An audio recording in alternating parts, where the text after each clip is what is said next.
Hi everyone, this is For the Love of Comics. Welcome to our latest live stream. It's good to be back online.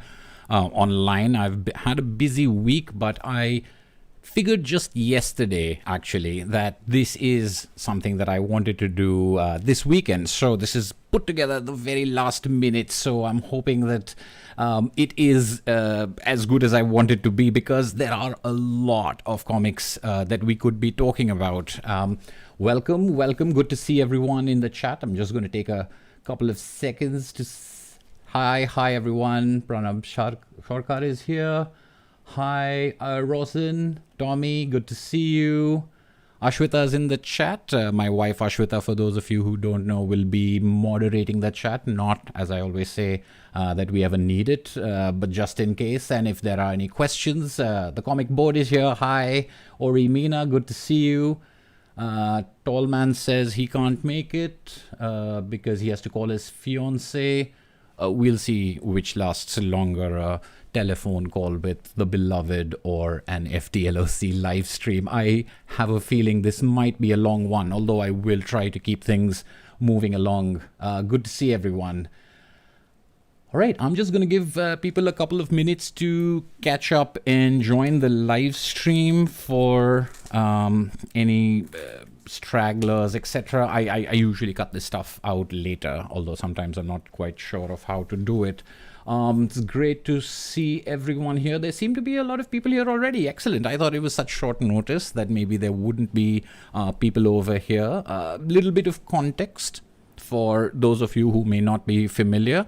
I did a live stream last weekend in which I went through every Best Writer winner at the Eisner Awards from 1988 to 2021. This is a game that I was tagged in and suggested and recommended by the comic board, who's in the chat right now, who made a video doing this thing, and it was very interesting. And I thought, this sounds like a great game to play, and it's a great thing I thought that I would try live, which is what I did last weekend, and people seem to really enjoy it. I had a great time. I usually have a great time live. It's a chance to chat with everyone, but also be sort of uncensored and uninhibited without a script. I have no script for these live streams, as is evident to anyone who's ever attended one, but to speak a little bit more loosely and have a lot more rambling. Those are the kind of things that live streams give me a chance to do, rather than me trying to figure out exactly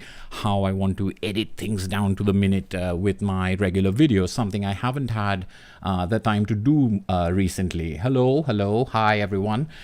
So last weekend's video, we went through a number of titles, because the way the Best Writer Eisner Award is given out is you give it to the writer of the year, and they win for pretty much everything they've written in the year. That's what it seemed to me. That's also what you could look at. If you saw something that you weren't sure how that's an Eisner winner, well, you could say, well, he's getting it for that, and this is sort of riding the coattails, as one of my friends put it.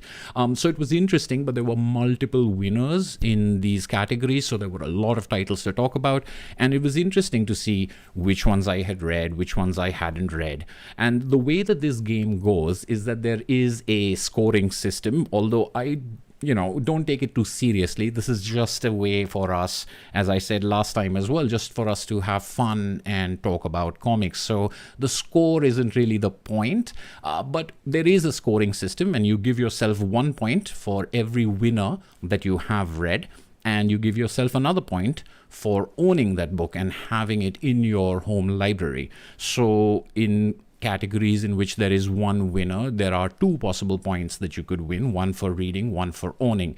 And that's pretty much the same thing that we're going to go through today. There are going to be a couple of differences, not major differences, but I'll get into those in just a little bit, in which we'll talk about the winners.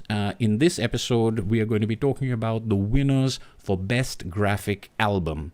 And Best Graphic Album, the Eisners, again, for those of you who don't know, or those of you who didn't catch the last live stream, the Eisners are the Will Eisner Comic Industry Award. This time I made sure I remembered what it was called. The Will Eisner Comic Industry Award, which are generally called the Oscars of the comics world. And they're an American awards, so they are given to American publications. These may be comics, often they are, well, not often, but they can be comics that were published outside the United States previously, or are being published in the United States simultaneously, or they might just be available, but it has to be published. From what I could make out, it has to be published by an American publisher or a branch of a publisher operating in the United States. So it has to, just like the Oscars have or used to have a qualification system in which you must have played in at least 2 movie theaters in the United States to qualify for the Oscars, you need to have been published in the United States. So that's one of those larger things to keep in mind about the Eisners, is that they are going to be US centric because they are the American Comic Industry Awards, and they have a very interesting history. I've not really known much about the Eisners apart from the fact that they're an award, and you'll sometimes see books with those stickers on their covers saying Eisner Award winner. But apart from that, I had no idea about the history, which is very interesting. I'm not going to get into that in this video, but I would encourage people who like the history of comics and the history of awards to take a look at that, because they used to be one thing, then there was a falling out between the organizers, they split into 2 different awards. They used to be something maybe different from what they are now. They've certainly added a number of categories and continue to do so. So it's an interesting thing to take a look at. And the primary reason for doing this is, again, to talk about comics, to see how many of these we've read, what we think of them. And I think that's another fantastic thing that came out of the last live stream, is I had a chance to have conversations with many people after the live stream. I went through the comments, I went through the chat, and saw that people had a lot of different opinions and had a lot of different takes on things, but were still talking civilly. I don't know, is it supposed to be a surprising thing? But the exchange of opinion and exchange of tastes was fantastic, because there isn't going to be something that appeals to absolutely everyone, and even the most beloved pieces will have their critics, and even the most reviled, or whatever it may be, criticized things will have their champions. What's really interesting to me, and I think to all of us, is the manner in which we express why something worked or didn't work for us, why we feel the way we do, rather than just the fact, that, oh, that's garbage. That's all there is to say about it. But the kind of conversation around our favorites, around the things we had read, around the things we hadn't read, was just the exact reason why I wanted to do this sort of live stream again. So. Just checking, just for people who are catching up or just joining us right now, we are going to be live for a while, so grab yourself a drink, grab yourself a couple of snacks if you want to. Yes, no one has missed anything at this point of time.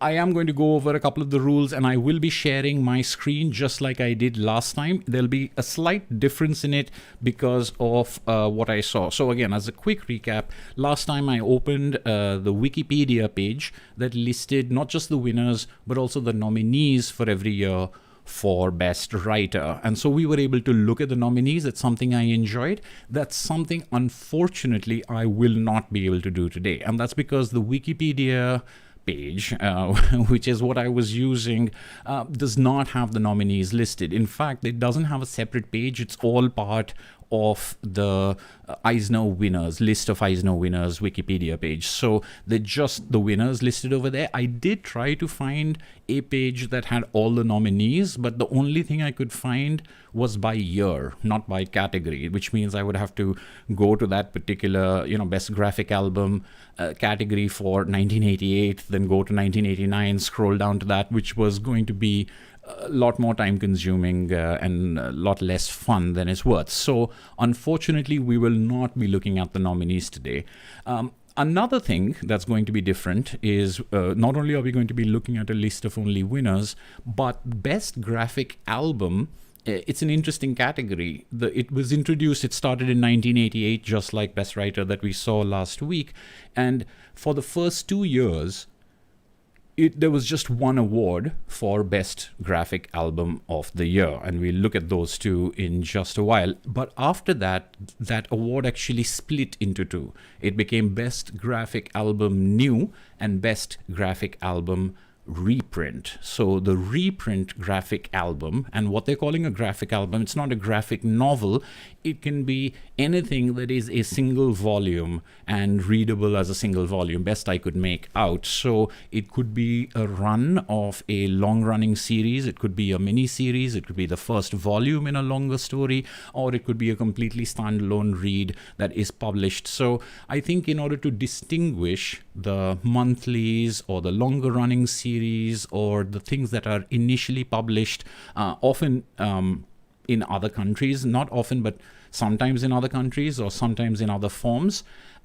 It could be online, it could be in floppies and singles, it could be in magazines, anything that was previously published that's being collected together for the first time as a single volume and can be read as a single volume falls into, after the first couple of years, falls into the Best Graphic Album Reprint. And anything that is published in its entirety for the first time in a single volume, into which we could find things that some might classify as graphic novels, fall into the Best Graphic Album New category. So and that's the way it stays.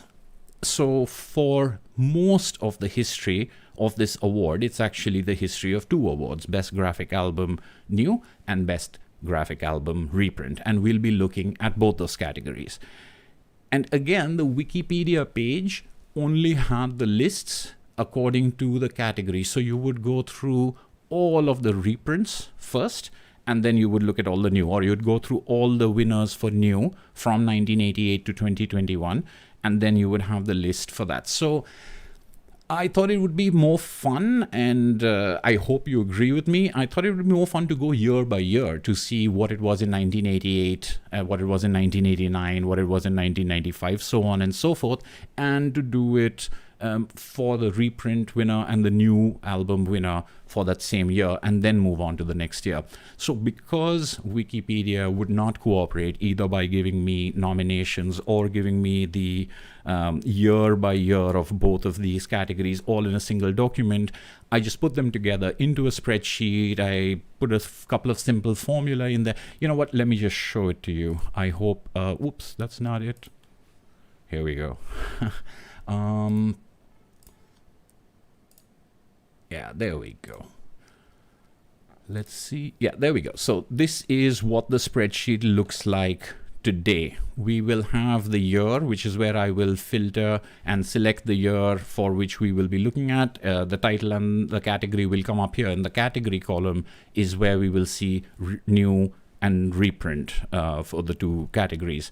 And here's where I will score myself. So it'll all be on this one sheet. So I'll give myself 1 point if I have read it, and I will give myself 1 point if I own it.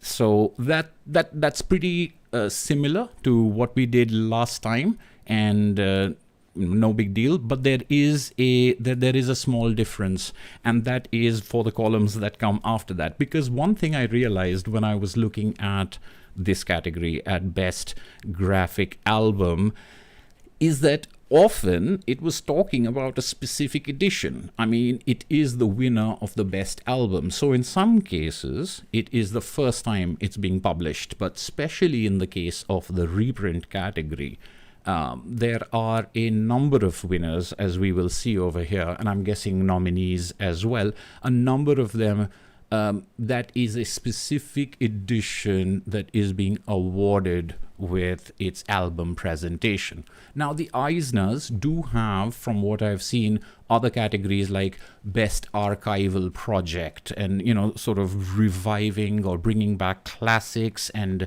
a lot of newspaper strips and a lot of other historical collections of significant works, maybe that haven't been in print for a while, maybe restored, remastered, definitely with notations. A lot of these kind of editions come up in that category. So something like the Little Nemo collections that we've seen on this channel, something like the Complete Peanuts. They don't, because they're a series perhaps, or just because of the nature of the work, they fall into the best restoration or the best archival project, the best archival reprint. So the reprint over here won't be any of those books, although I don't know if they intersect because I haven't looked at that category, but will contain specific editions. So that makes this game have that makes this game have a particular challenge level, which is, sure, you can get a point for owning it, but do you own that specific edition that is being rewarded over here? And I'll give you a little bit of a spoiler right now. I've taken a hit on that. I may have read the book. I may not own it. I may own it, but I may not own it in that edition. And some of these are surprising, and some of these are controversial, whatever passes for controversy here. So we'll talk about them as we go through that list. So there's a challenge rating and there's a challenge score, and you don't have to play by that score. And I don't have to play by that score. I'm just going to have it up there because I'm sure that there will be people out there who'll have those specific editions and take an extra point for that. Will you? So you'll get a point for owning it, but you'll get an additional point for owning it in that specific form, in that specific thing. And sometimes it's spelled out, sometimes it's not. So we'll have to make an educated guess, and that's yet another opportunity to talk about comics, publishing history, companies, scintillating stuff like that for people like you and me. So that's the nuts and bolts of it. I don't know if I'm leaving anything out. Is there? Yes, for the love of caveats. Well, I've got to have these caveats because otherwise I might be misunderstood, and the chagrin of that will never leave me. So rather over-explain than, heaven forbid, be misinterpreted as saying something I'm not. All right, so I think we're about ready to get started. If there are any questions before I begin this that I should be looking at, I am not wearing my glasses, so I don't even know why I'm looking at that chat screen. It's all a blur. I'm just like, yes, that's very interesting. But maybe I can put my glasses on, check out the questions every now and then. And people are already looking at the list. Oh, good to know. Yes, chronologically is the way to go. Yes, thank you. That's what I hoped people would think over here. Good to see everyone who's joined since I last looked at the chat.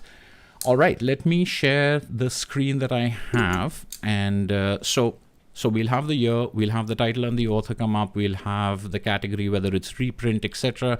Point for read, point for own, and then I'll total up what the possibility is. So just like last time, I'll say what's the total number of points possible. So I may get 1 for having read, but 0 for owning, but the possibility is 2. So that's the out of. And then come the challenge level question, is that do you really own it? So is that the exact edition that you have, the one that's being awarded in this year? And if you do, that's where you put your extra point.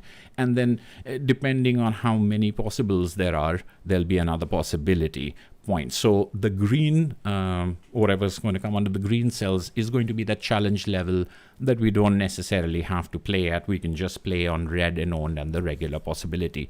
And I've got a little bit of the score is going to be on a different screen, so we're not going to look at this. Maybe we'll check on it to make sure that it's working, but we'll go look at this right at the end to see what we scored for having read, what we scored for owning, what that would have been out of, what our total possibility was, and then we'll also have the challenge score and what that additional thing is. So the final total over here is these two are the optional ones, of whether you want to add the challenge score to the regular. I don't know if all of this is of any interest to any of you, but when I was thinking about it, I just thought that that's the way I want to do it, in a way that people who are looking for a challenge can have that challenge, people who just want to play the simple game can play the simple game, so on and so forth. So, shall we get started? I am looking across a table full of comics, but because this is Best Graphic Album, it's just it makes sense that there are volumes, so they're taking up a lot of space, but that doesn't necessarily mean that I've scored very high on this game. All right, let's get started. Starting off with the first year was 1988, and the winner in 1988 for Best Graphic Album was Watchmen by Alan Moore and Dave Gibbons.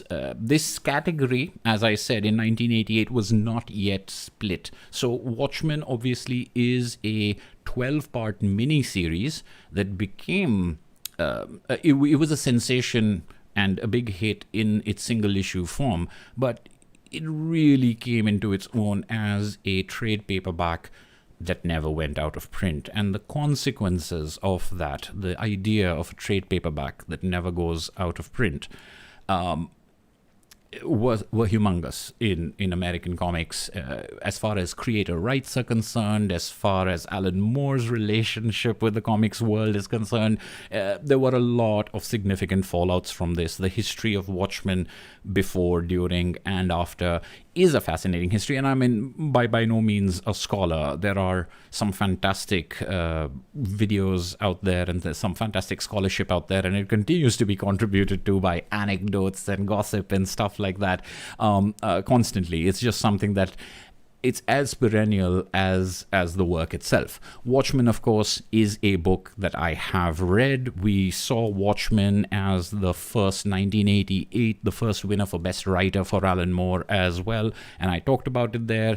And yes, we've scored points on it for owning it. We've scored points on it for having read it. I have, as I mentioned, a number of different versions of Watchmen. This one is hold on, let me see if you can get a better look. This one is the box set of hardcovers, where each hardcover replicates the single issue. So it's 12 hardcovers in the box set. I have a video on this. I really like this form factor. I like the single issues. I like the original colors. I love the absolute edition, and I actually like this edition. The box itself is not the prettiest thing, which is the real drawback of it. But otherwise, releasing or reprinting single issue comic books as slim hardcovers sounds like something made for me. I do love slim hardcovers, and for something like Watchmen in this edition, it's great. And so I'm going to give myself points over here. I'm going to give myself points for both having read it and owning it. So the regular possibility in this category for this year is 2 points for having read and owned, and that's 2 out of 2. That's great. Now, the question here is, what does it mean to really own 1988's winner for Best Graphic Album? And I'm guessing this does not mean the single issues. This does not mean the absolute edition. This does not mean the deluxe hardcover. It does not mean noir.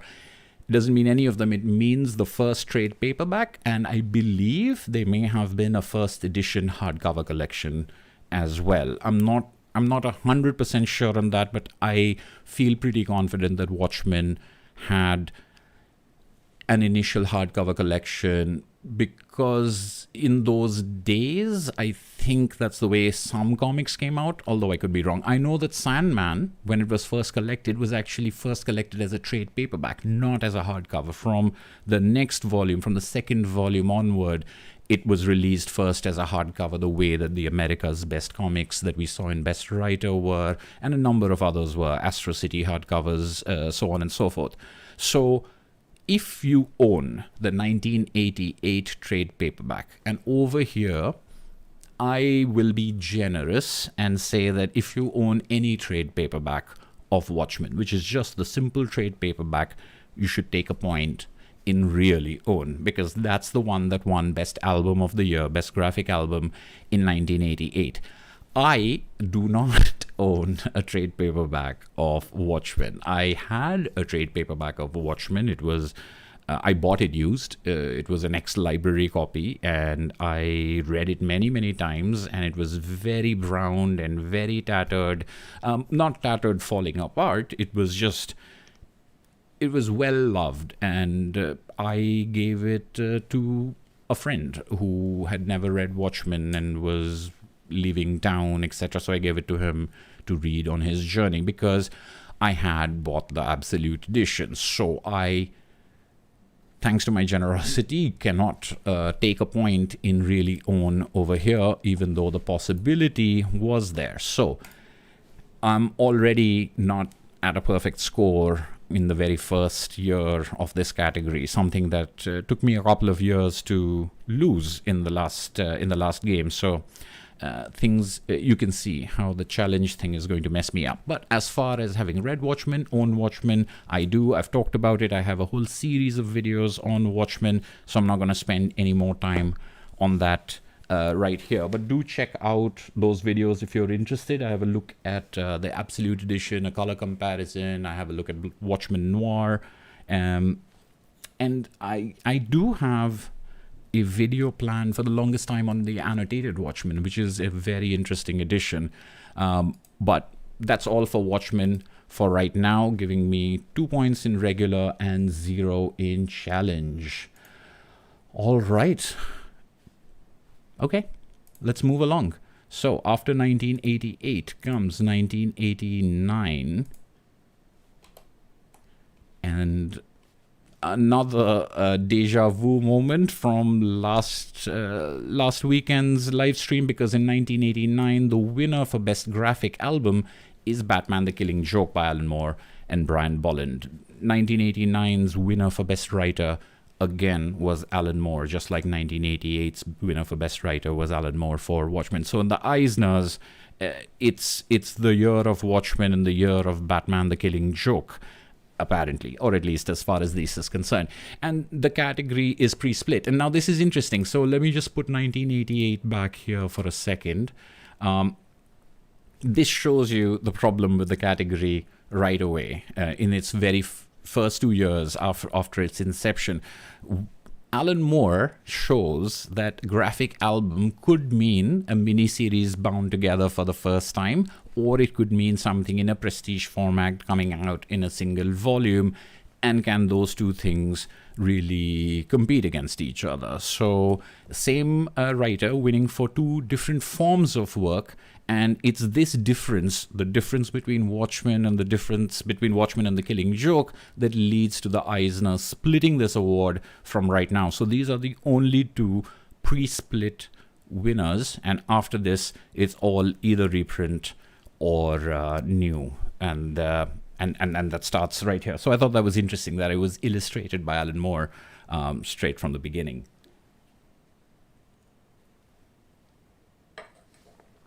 All right, so Batman the Killing Joke, as I discussed in my last live stream, is something I've read, is something I own. I talked about it there. So again, I won't go into it. I did talk about my take on it and my reminiscences of it, but I have it. And the important thing, I think, over here, let's focus on the key issues, is that I believe this gives me 1 in red, 1 in own, so the regular possibility is 2, and I really own it, because this is it may not be the very first printing, but this is the edition. This is the prestige format edition of the Killing Joke. I bought it secondhand. It's in very poor condition, but it's the first edition, so I'm going to take that point. Thank you very much. So I really own it, and the possibility over here was 1. So that's a much better year than the one before, not having the thing. So okay, so here's a question for you right now. Do you want me to get rid of these and then just look at 90 or the next year by itself, or do you want me to add and keep these scores visible to you? I mean, I'm going to keep scrolling, so they'll disappear. Just an aesthetic thing. If you guys have 30 minutes in, well, 30 minutes in and only 2 comics done. Fair enough. Yes. Nobody here is surprised. You're right. But I did, have my time for caveats, and I'll be faster, I promise. But I often make promises I don't keep. So there's that. So, if anyone has an opinion on this, nobody has an opinion on this. All right, fine. I'm just going to go on and remove these things from view. And then we will go to 1991, because as we saw last time in 1990, there was widespread chaos apparently with the balloting, and there were a lot of mix-ups. So the Eisners were cancelled for 1990 due to the balloting mix-up. So no Eisner awards were handed out in 1990. So we pick back up with 1991. All right, 1991, new and reprint. Here we have Electra Lives Again by Frank Miller and Lynn Varley, winning for Best Graphic Album New, and Sandman the Doll's House by Neil Gaiman and various artists, winning for Best Graphic Album Reprint. And now you can see that difference clearly illustrated. The Doll's House is the second arc, or the first big arc. You've got Master of Dreams, you've got a couple of one-shots, and then so it's into the Sandman's publication. It's an early volume, but it's a collection of Sandman issues of one arc. Electra Lives Again is a standalone story, and Electra Lives Again is a standalone story is the most I can say about it, unfortunately, because I have not read it. I did get this question last time in Best Writer. We were talking about Daredevil because Bendis and Brubaker and Wade had all won over the years at different points of time, had all won at least in part for their work on Daredevil. And I hadn't read any Bendis Daredevil, and I hadn't read any Brubaker Daredevil. And someone, I think Sleepy Reader, asked me in the comments or in the chat if I'd read any Frank Miller Daredevil. And I have. I've read his works with David Mazzucchelli, and I've read Love and War and Elektra Assassin with Bill Sienkiewicz. But that's it. Those are the only 4, I guess you would say, Frank Miller Daredevil stories I've read. And I've enjoyed them all to varying degrees for various reasons. I love the work with David Mazzucchelli, Born Again in particular, completely. And with Elektra Assassin, I know that the art is a big part of what I enjoy about it. The story, because of the art, I think is elevated to a level that maybe just the writing wouldn't have done it for me. So anyway, with Frank Miller, as will become obvious later on in this game, I always have a bit of it may not work for me, I may not enjoy it. So all of this is just to say that I have neither read nor own Electra Lives Again. So nothing in my regular possibility, and definitely nothing as far as the 1990. Wait. I just want to give myself points. Sorry. So 0 for having read it, 0 for owning it out of a possibility of 2. I really own it? No, do not. And there was a possibility of 1 as far as the challenge is concerned. So that's a sad year to start with. It's early in the game, but that's a lot of zeros right there, unfortunately. But Sandman, the Doll's House is something I have read. It is something that I like. I think the Sandman picks up. The Doll's House isn't necessarily my favorite long arc, and I talked last time about which ones are of the Sandman, but it is something that it is a series that I like. There are parts of it that are better than other parts, and this is the Doll's House collection. This is the first edition collection of it in hardcover. I think it was simultaneously published with the paperback. And the interesting thing about the collected edition of A Doll's House is it starts with the introduction of Death's, it's issue number 8, The Sound of Her Wings. It starts with that. But The Sound of Her Wings was also in the first edition of Preludes and Nocturnes, the first volume of the Sandman. After A Doll's House came out, the first volume stopped carrying that, and it started becoming only a part of the second volume. So that's interesting. If you have the original first edition, you get that story, but you don't get it in the newer reprints. Or at least that's what I've read. I only have this version as far as the collection is concerned. So in the collection, the Death introduction issue is actually part of volume 2 and volume 1. So if you had both the first editions, you would get that story twice. So a little bit of fun trivia, if it is correct. I don't know, it might not actually be, so we'll see. But that allows me in the reprint category 1991 to pick up 1 point for having read it, 1 point for owning it out of a 2 possibility. I'd say I'd really own it in this particular edition from 91, and so therefore that's a challenge possibility of 1. Sorry, I didn't mean Preludes and Nocturnes. I meant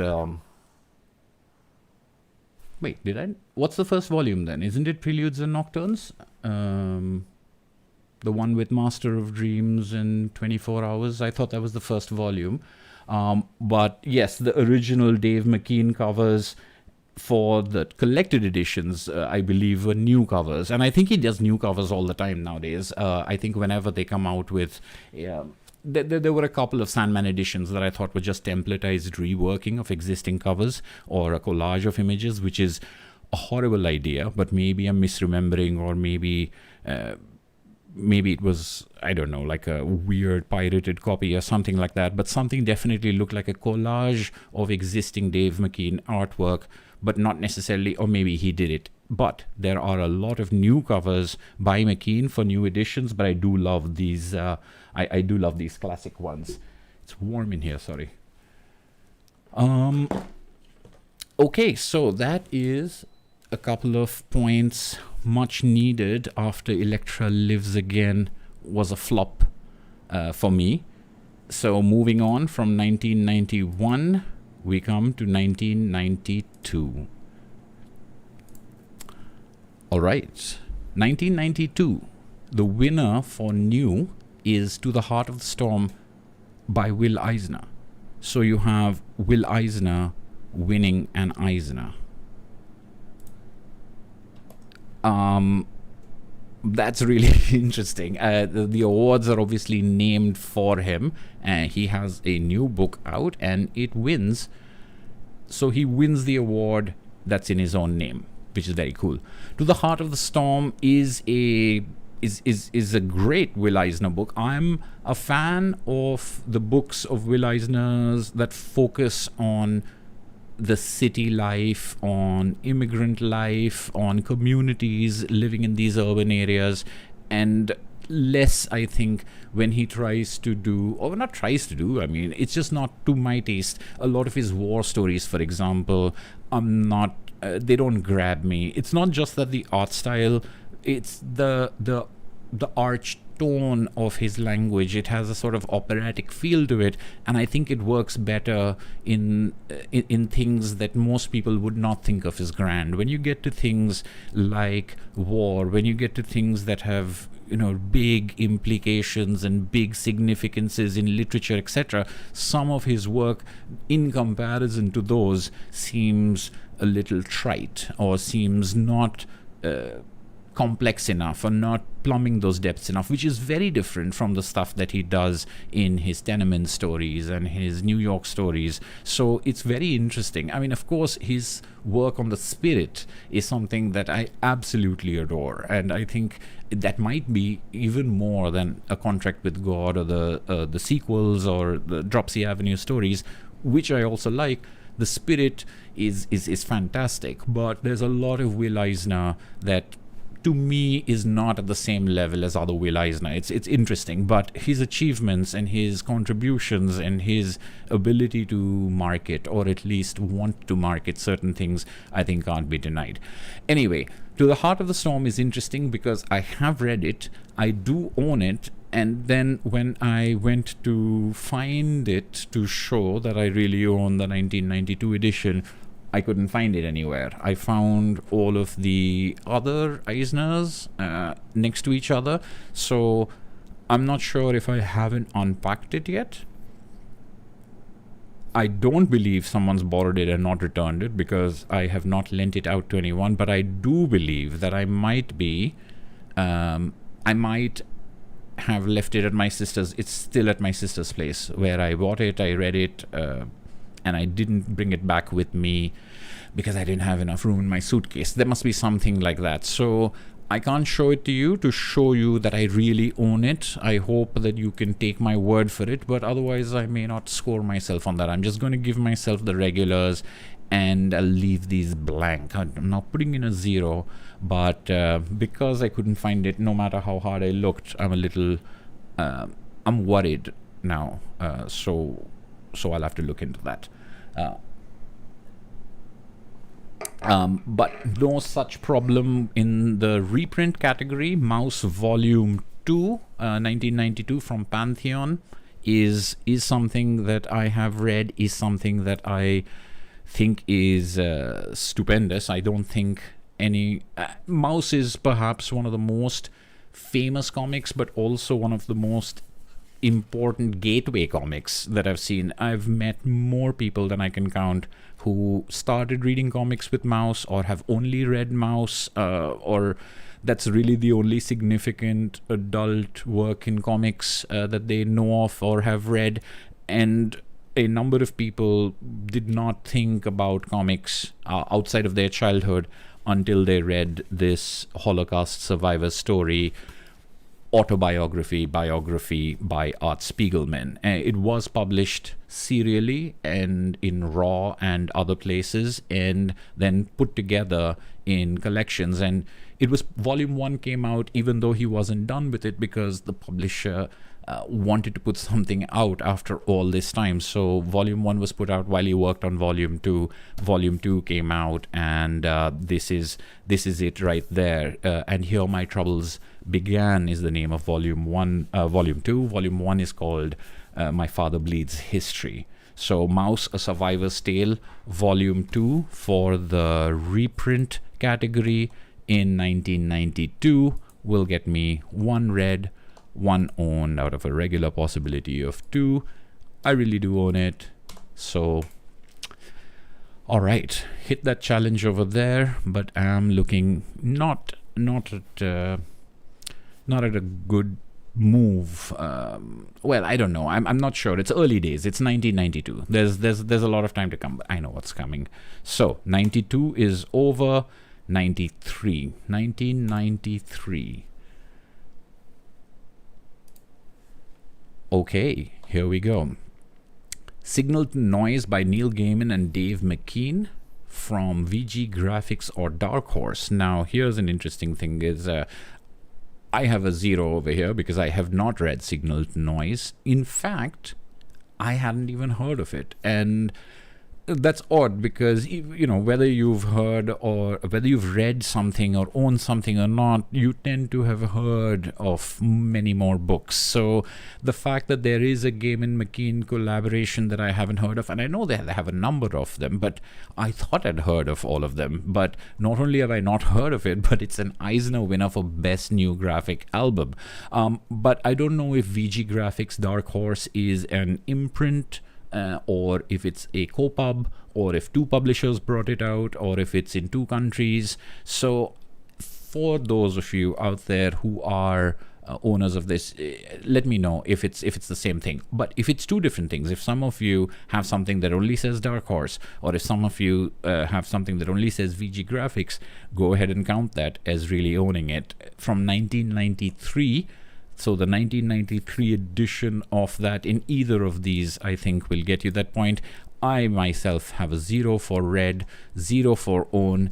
I'm intrigued, especially because I think Dave McKean's artwork is very interesting to re-look at over and over again, or come back to after a couple of years, and it changes the text that's accompanying it. So it's something that I find as a curiosity, and there are works, collaborations of theirs that I think were much darker than I was expecting them to be. So I don't know about Signal to Noise.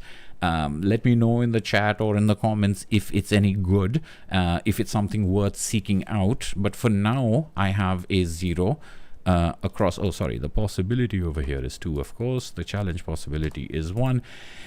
And that's a 0 line. So 1993, new category, not a good time for me as far as the scoring is concerned.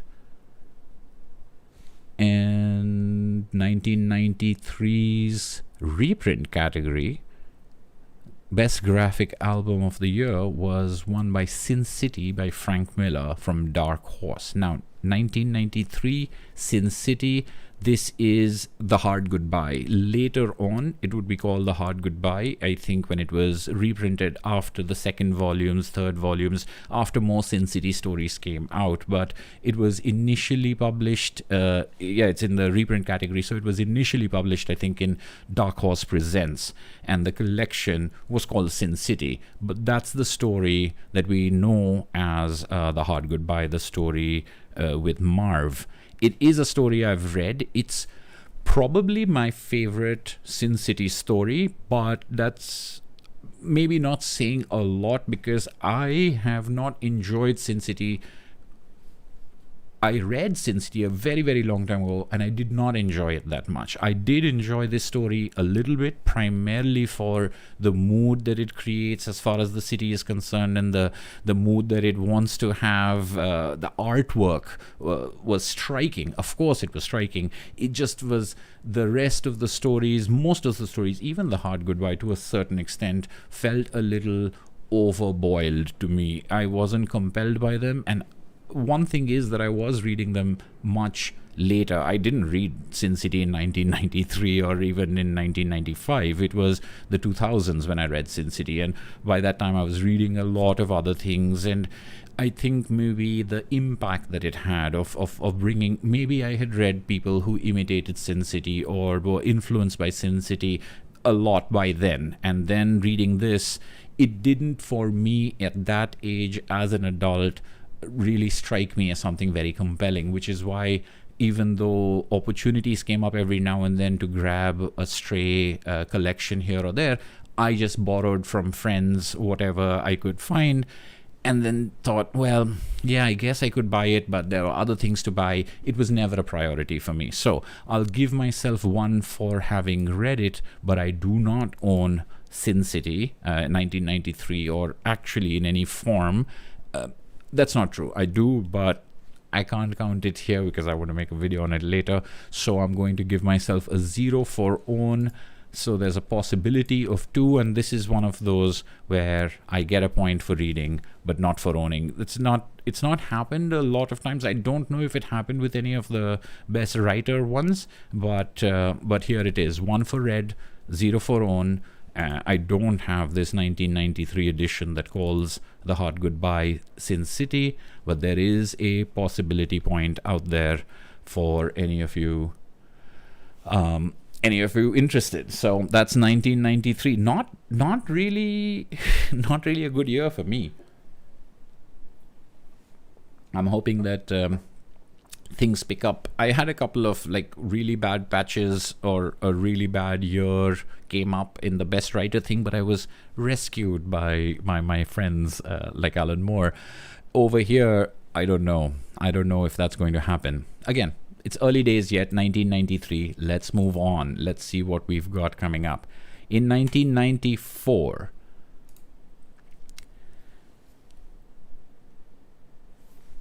the new category was won by A Small Killing by Alan Moore. I just mentioned Alan Moore. A Small Killing by Alan Moore and Oscar Zarate.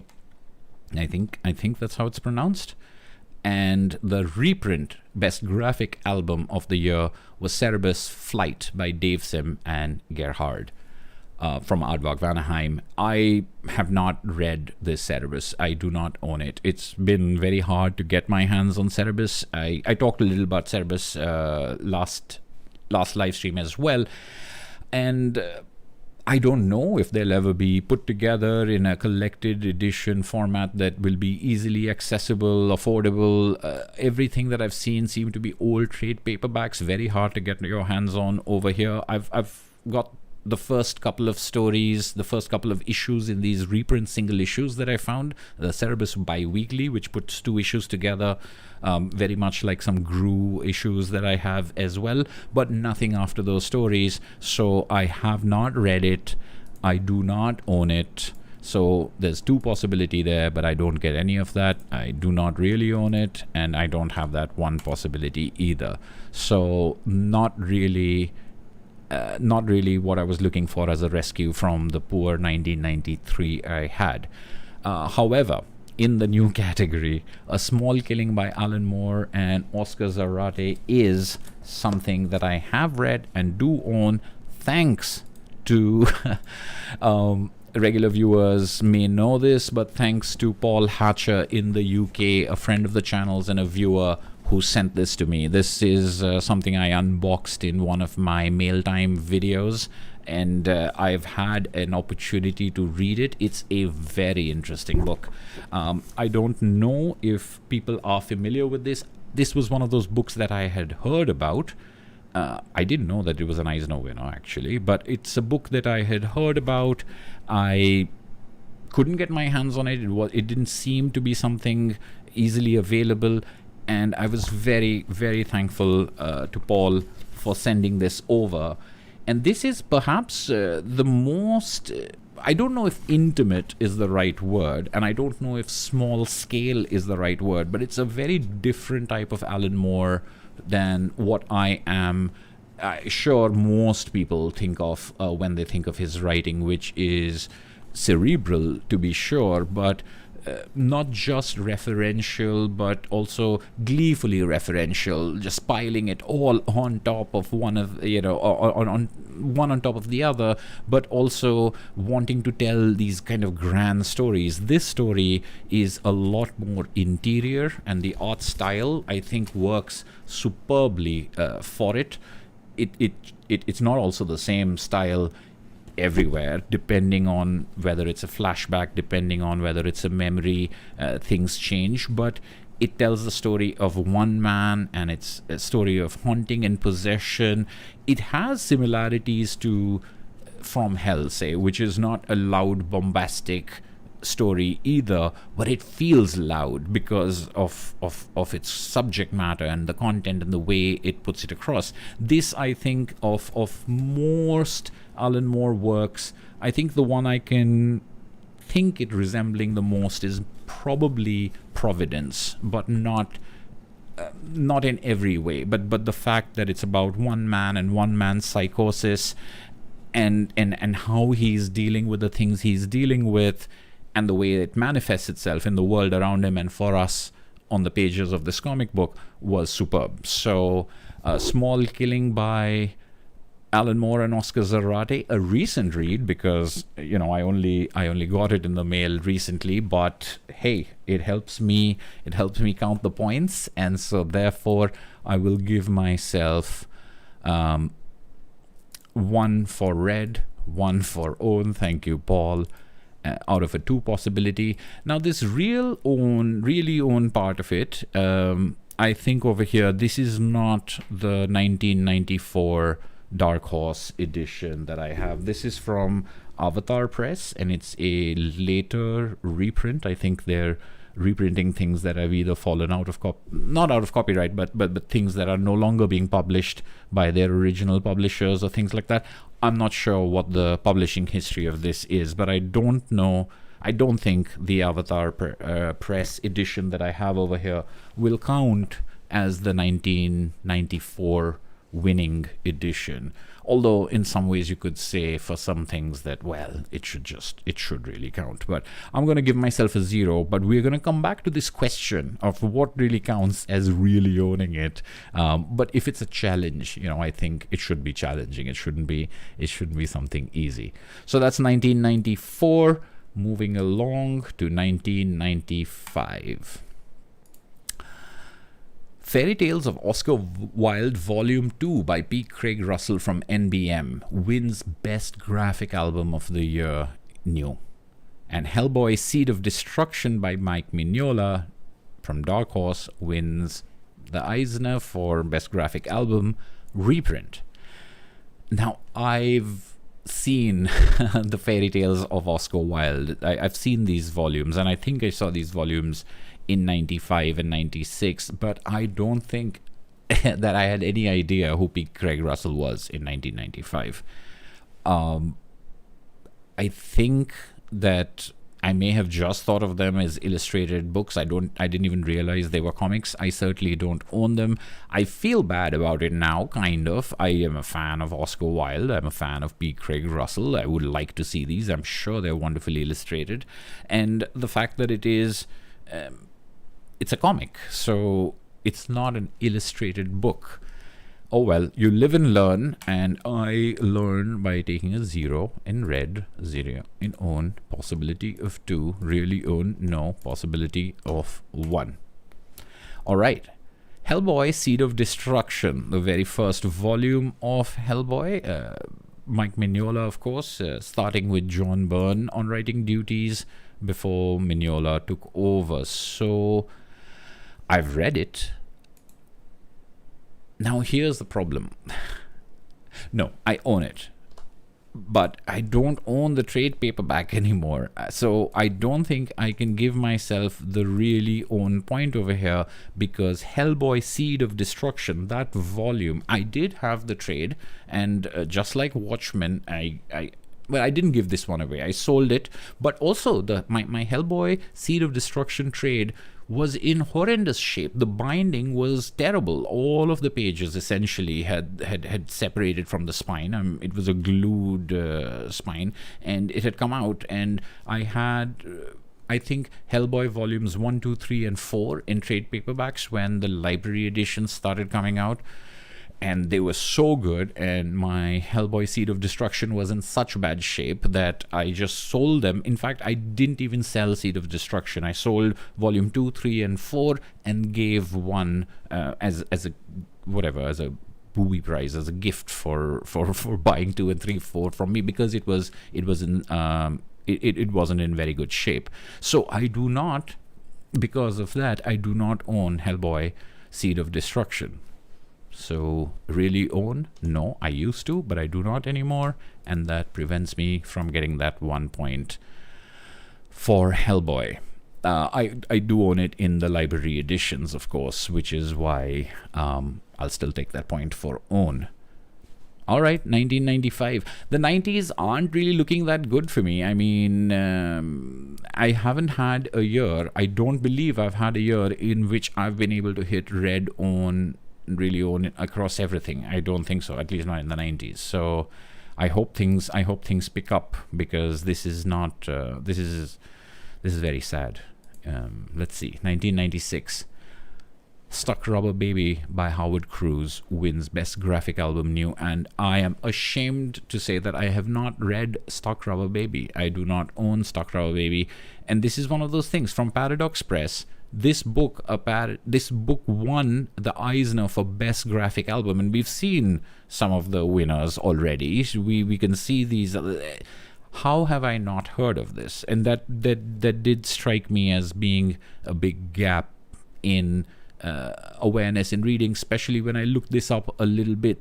What I did find, though, is that it has had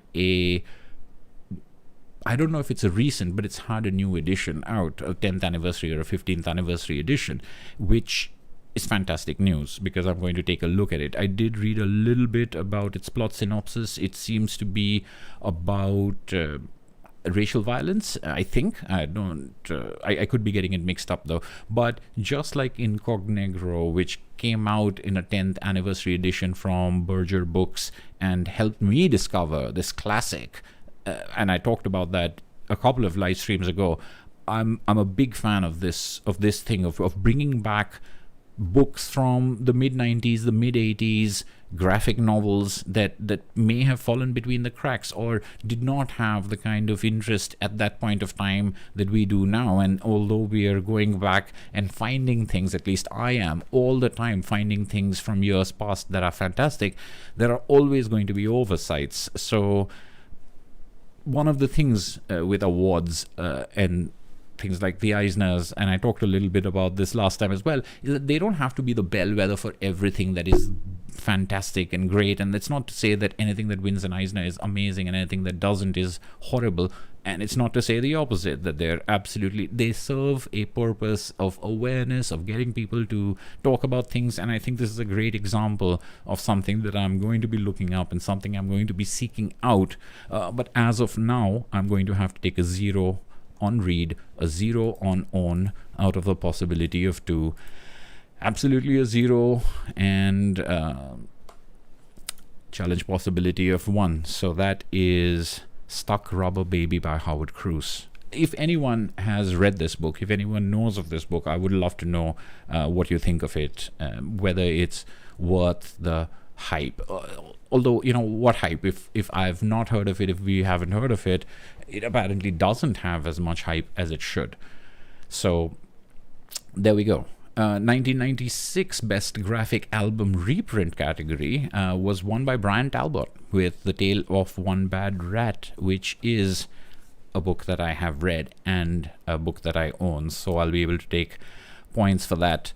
This is, for those of you who haven't read it, this is a terrific book. I'm a big fan of Brian Talbot. I think I was introduced to him in the pages of The Sandman, but then I sought out other work by him, and there's science fiction like the Luther Arkwright series of books. There's Alice in Sunderland, which is a take on Alice in Wonderland, but also a history of the town of Sunderland where he comes from and Lewis Carroll came from. And it's one of the most amazing meta-textual sort of history narrative things I've ever read.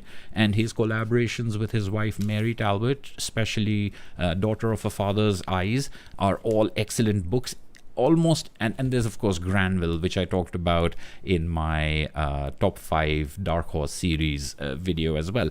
Every time I read something by Brian Talbot, I'm really impressed. There's always something very worthwhile. There's always something to recommend them, and at the best of times, they're flat out stupendous comics. And The Tale of One Bad Rat is one of those, I think, in my opinion, one of those stupendous comics. It's a sort of harrowing tale of abuse and survival.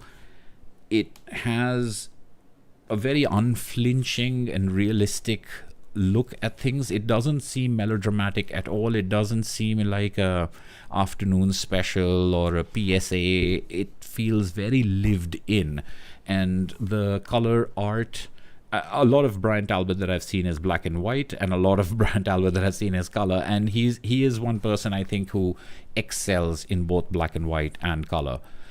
So if you haven't, I would highly recommend Tale of One Bad Rat. I would highly recommend most Brian Talbot, but this is a standalone, slim read. It's not a long series. It's not something that you really need to get into as far as history, because some of his other works have that kind of world building and false history that's part of the joy and charm, but it can be a little bit of work. This is nothing like that. This is a very accessible, dark, of course, but ultimately redemptive. I know that sounds really corny, but it works very well for me. So Tale of One Bad Rat, yes, and I'm glad to see that it is an Eisner winner for Best Album of the Year. So I have read it. Sorry, where am I? Okay, I do really own it. So all right, so I have read it. I own it out of a regular possibility of 2. I really own it because this is the Dark Horse edition from 1996. So the challenge possibility is also 1. So, all right, good. Brian Talbot helps rescue me. Stuck Rubber Baby is something that I've got to look into. Now there's going to be a huge influx of orders for Stuck Rubber Baby. Yeah, let's see. I mean, I like the fact that there, as I said, I like the fact that there is a new edition, a 10th anniversary edition out. I mean, it obviously means that someone thinks it's worth the attention. Someone thinks it's worth keeping around, given the number of fantastic works that we see going out of print and becoming inaccessible. That definitely says something to me. All right, so Stuck Rubber Baby, Tale of One Bad Rat, that's 1996 for us. Moving right along. I think this is a good clip. I mean, it's all relative, of course, but, 1997, there we go. Let's see what we've got. Okay, interesting.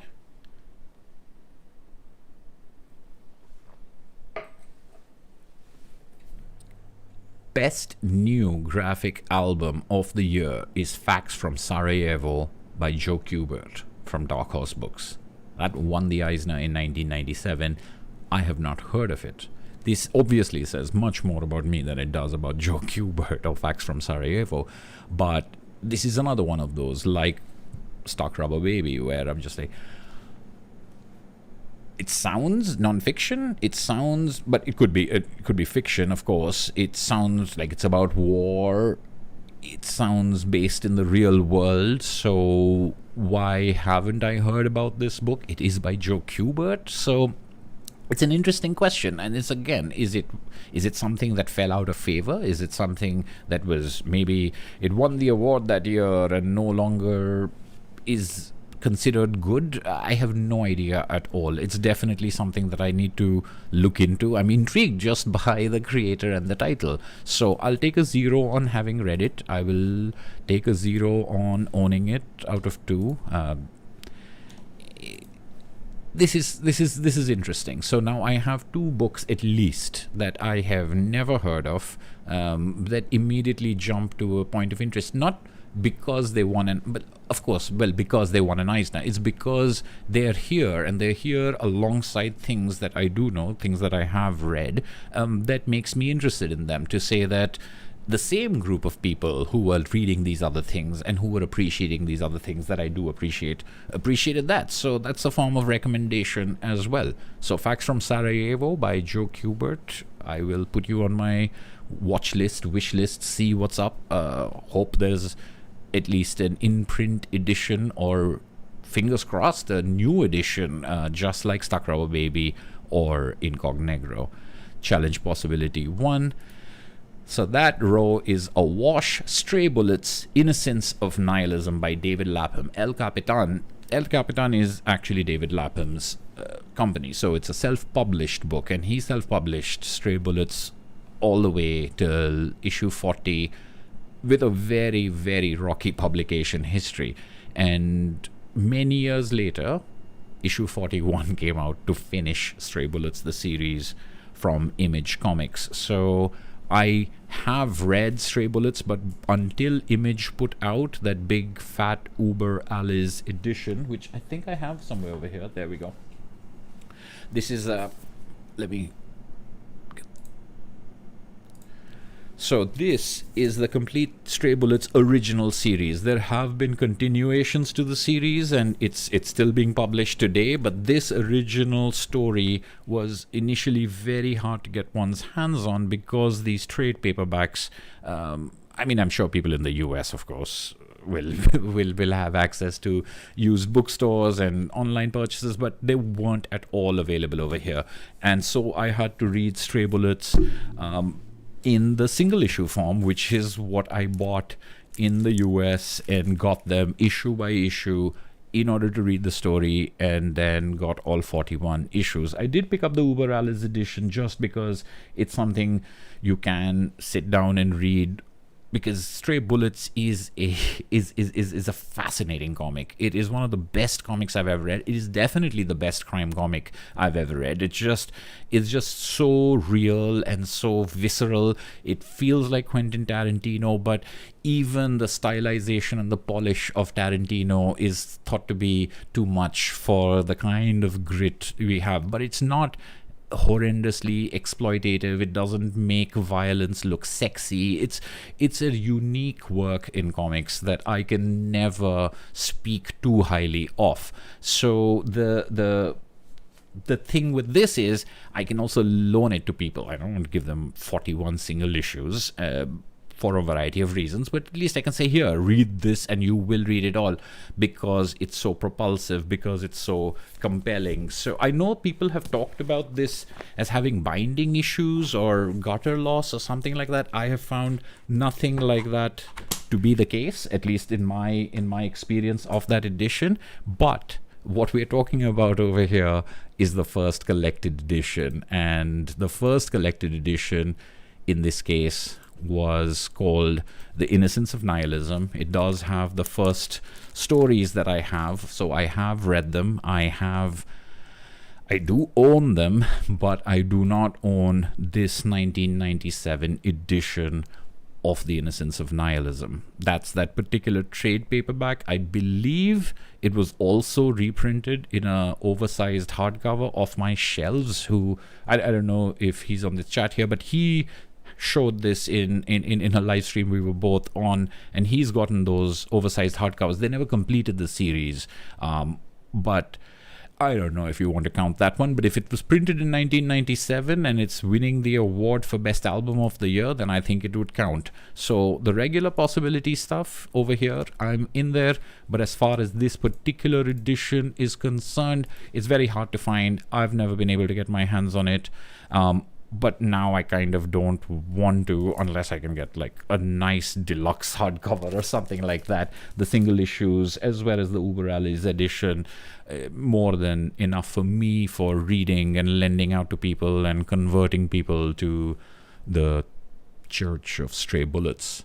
So 1997, not great at all on the top row, and there's a little bit over here. But still, it's not cracklingly good. The way that this is a tough game, man, and this is the challenge level is particularly tough. I think I like the idea that there's a whole bunch of people sitting around with their absolute editions and with their deluxe hardcovers and slipcases, and then there's someone who's just been reading comics as they were coming out, buying the trade paperbacks, who's just going to score all the points in all of the challenges, because that's on the ground reality, winning against Johnny-come-latelys and dilettantes with their fancy hardcover edition requests. Maybe not. I forgot which year I was on. 1997. All right, here we go. 1998. Clear 97. 1990, Batman and Superman Adventures, World's Finest by Paul Dini, Joe Staton, and Terry Beatty from DC Comics wins the Best Graphic Album New of the Year. So this is not a trade paperback collecting issues. This is a standalone volume. It doesn't have a volume number on it. And I'm guessing at all of these things because I have not read Batman and Superman Adventures. Well, actually, it sounds familiar, so I wonder if it's a series, and I may have some Batman and Superman World's Finest Adventure. All right, challenge possibility. Yeah, one. And now that yellow bastard. So now we've got the subtitles coming in after Sin City. So we saw it was just called Sin City when the Hard Goodbye won. That yellow bastard is something I have read. I did not enjoy it. I know a lot of people do, but that's why I never bought it. I never looked to get Sin City.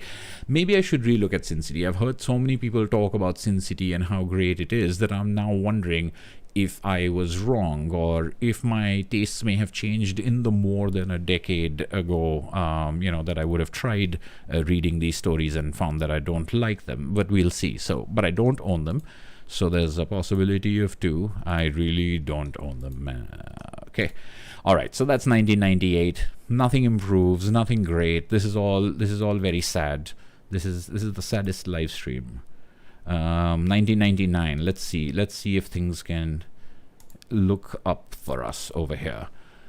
1999, Superman Peace on Earth by Paul Dini and Alex Ross wins Best New Graphic Album of the Year. And in 1999, the Best Graphic Album Reprint of the Year is Batman The Long Halloween. Does anybody want to guess about how I'm going to do in this year?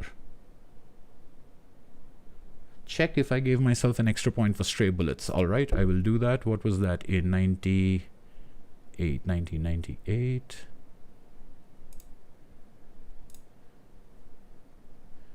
Stray, oh no, that was 97, right? Okay, let me go back.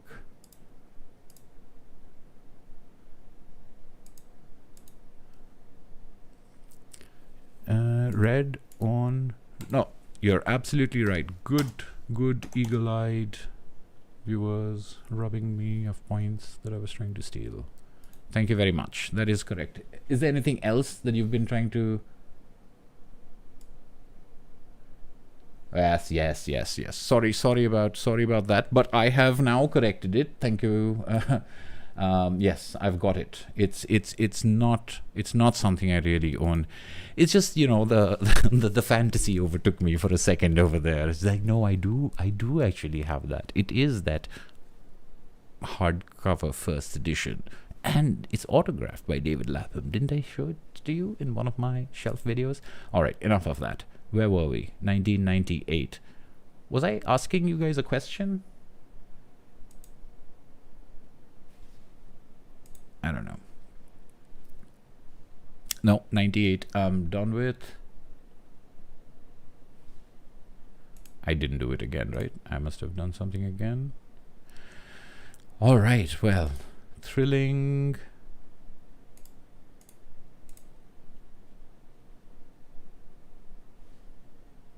No, I've got 96. I don't know why these spreadsheets can't just keep them in order. Flipping all challenge possibility is a 1. You are... Thank you very much. Got it. Yes, I wanted people to guess what my score is in 19... See, now I've forgotten where I was. 1998? Does that sound right? No, 1999. We've moved forward. All right, anyway. So, in 1999, we've got Superman Peace on Earth by Paul Dini and Alex Ross, Batman The Long Halloween by Jeff Loeb and Tim Sale. And finally, I can say that yes, I have these books. I have read these books. I enjoy these books. These are great books, both of them. I don't know. I'm not some sort of aficionado, but Peace on Earth is just a... Let me see if I'm giving you a view of this. Peace on Earth is a lovely book. It's huge, but not, you know, because it's paperback, because it's in this format, it's very easy to read. It's a very... It's one of the quintessential Superman stories, I would say. Alex Ross's art, some would say Kingdom Come is his best, some would... You know, there's a lot of wonderful debate about which work is his best, and there are some people who love his stuff. There are some people who don't. I like this book for the way it presents Superman, who is one of my favorite superheroes, and for very, very obvious reasons, because he is Superman, because he represents stuff that is super, his achievements and his striving for those kind of things. And this comic encapsulates all of those things in a magnificent way. This captures Superman in a way that really worked for me. There are 4 books like this that Paul Dini and Alex Ross did. Superman Peace on Earth, you've got Batman War on Crime, you've got Wonder Woman, and you've got Shazam, Power of Hope. And they're all good. Superman is my favorite of those 4. So I'm very happy that this won Album of the Year. I'm very happy I own it, and I can claim the points for it after what seems like an absolute drought. And the same goes for Batman The Long Halloween, which was serialized in Batman for 1 year. So it's 12 issues that came out, and it's a serial killer story. And the serial killer is called Holiday and is killing in a holiday-themed manner. So each chapter, it takes place on a, you know, they stretch a little bit about what exactly constitutes a holiday, but there are days in every month, and on those days a murder takes place, another murder by the holiday killer, and Batman is on their trail. It's not actually that great a detective story. It's not so much about the whodunit intricacies, etc., although, you know, that's there and it's fine enough. But it's the fact that you see every Batman villain, you see everything about Gotham, you see all the characters you love, all the characters you hate. It's one of those that really pulls together that entire Batman ideology and mythos. But for me, it was the lineup of seeing everyone either appear in a major way or a minor way throughout this year-long story, and I loved reading it in this collected edition. I don't know if I would have had the patience to go month by month, but it's not really so much about the cliffhanger. It's more that I think reading it in one unit just makes you feel the richness of that world more. I think, again, it's one of those things I like to think of. What would I have done at that time? How would I have read this if I was reading this as a monthly, or reading this serialized, or reading this in parts? And this is something that I think works really well. It's a very fast read. It works really well as a one volume read, and I can completely understand why it wins the Eisner for best album of the year reprint, because it works so well as an album. As well as it works as single issues, maybe even more so. So Batman The Long Halloween and Superman Peace on Earth before it are books that I have read. They are books that I own, and I have those original editions of them for both books. So finally, I feel everyone's watching these things. Well, I'm going to put a 2 in here, but there's a 2 I really own. Challenge possibility, challenge. Finally, it took till 1999. I don't think in any year, 1988 is when we started. I don't think in any year have I been able to get this grid to look this way. So, and it happens with 2 DC superhero comics, because of course it does. Thank you, Superman Peace on Earth. Thank you, Batman The Long Halloween. Thank you, 1999. That is a little bit of a relief, I will have to say. Okay, now we're done with the 90s and moving on to the 2000s.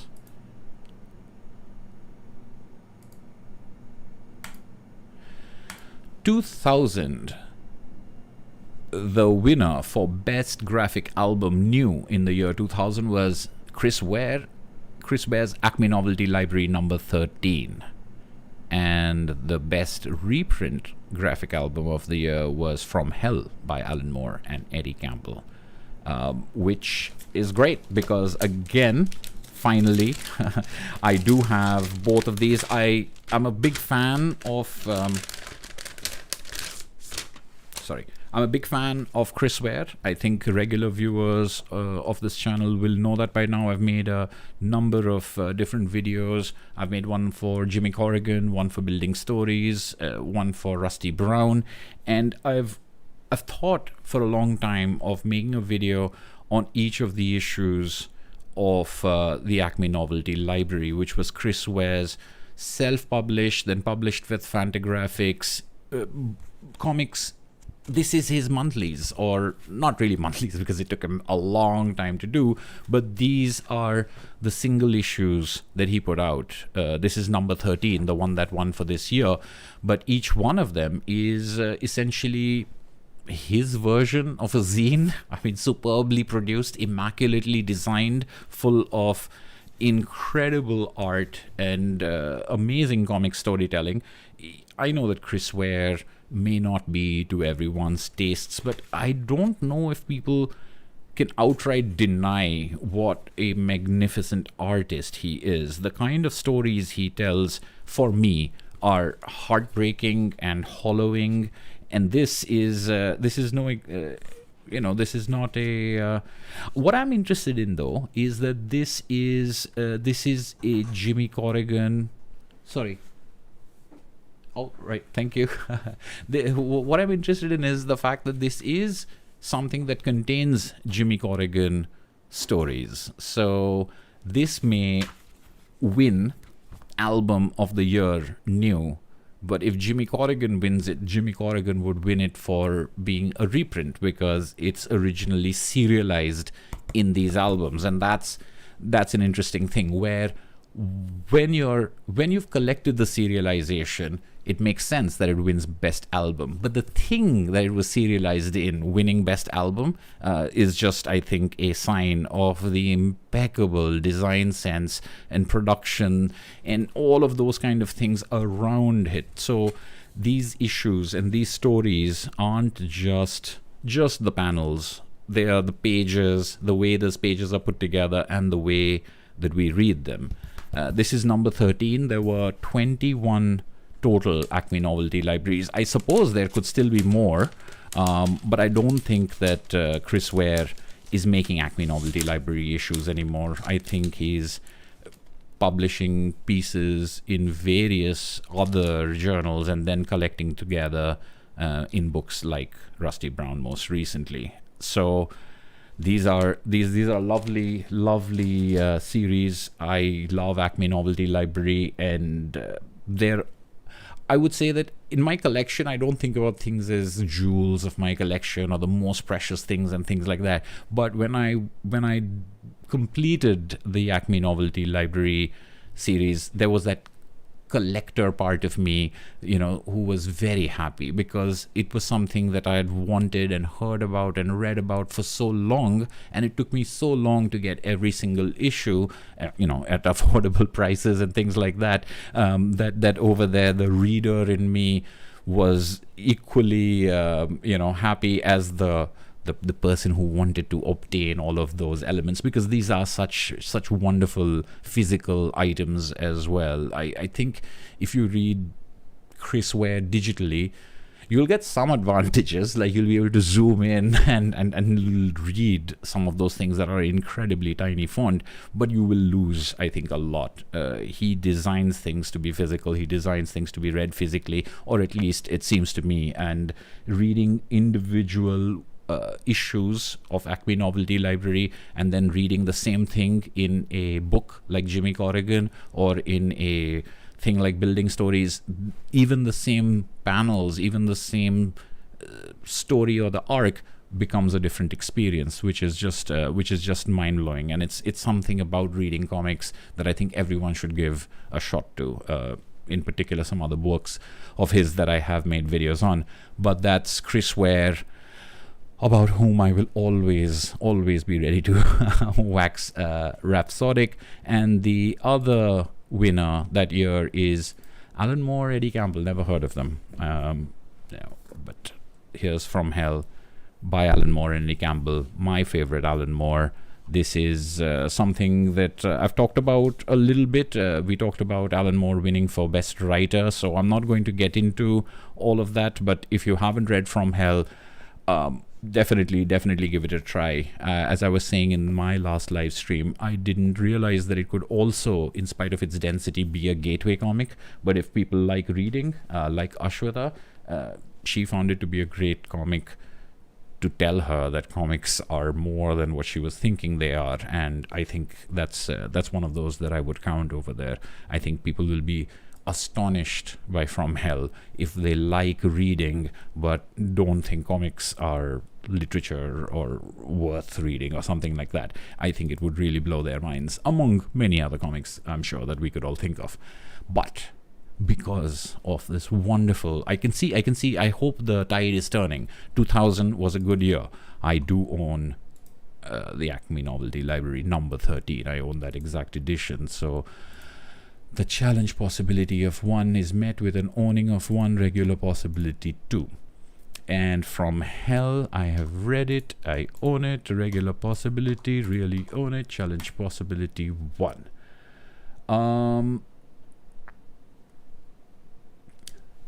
Any questions? What am I missing? Am I moving too fast? Am I moving too slow? All right, don't answer that. I'll move along.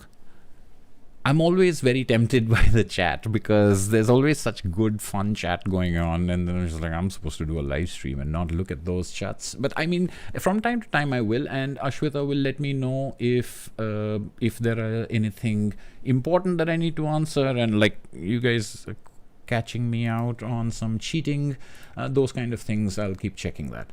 All right, 2000 is done. Moving on to 2001, Best Graphic Novel, well, Best Graphic Album. new is Safe Area Garage Door by Joe Sacco.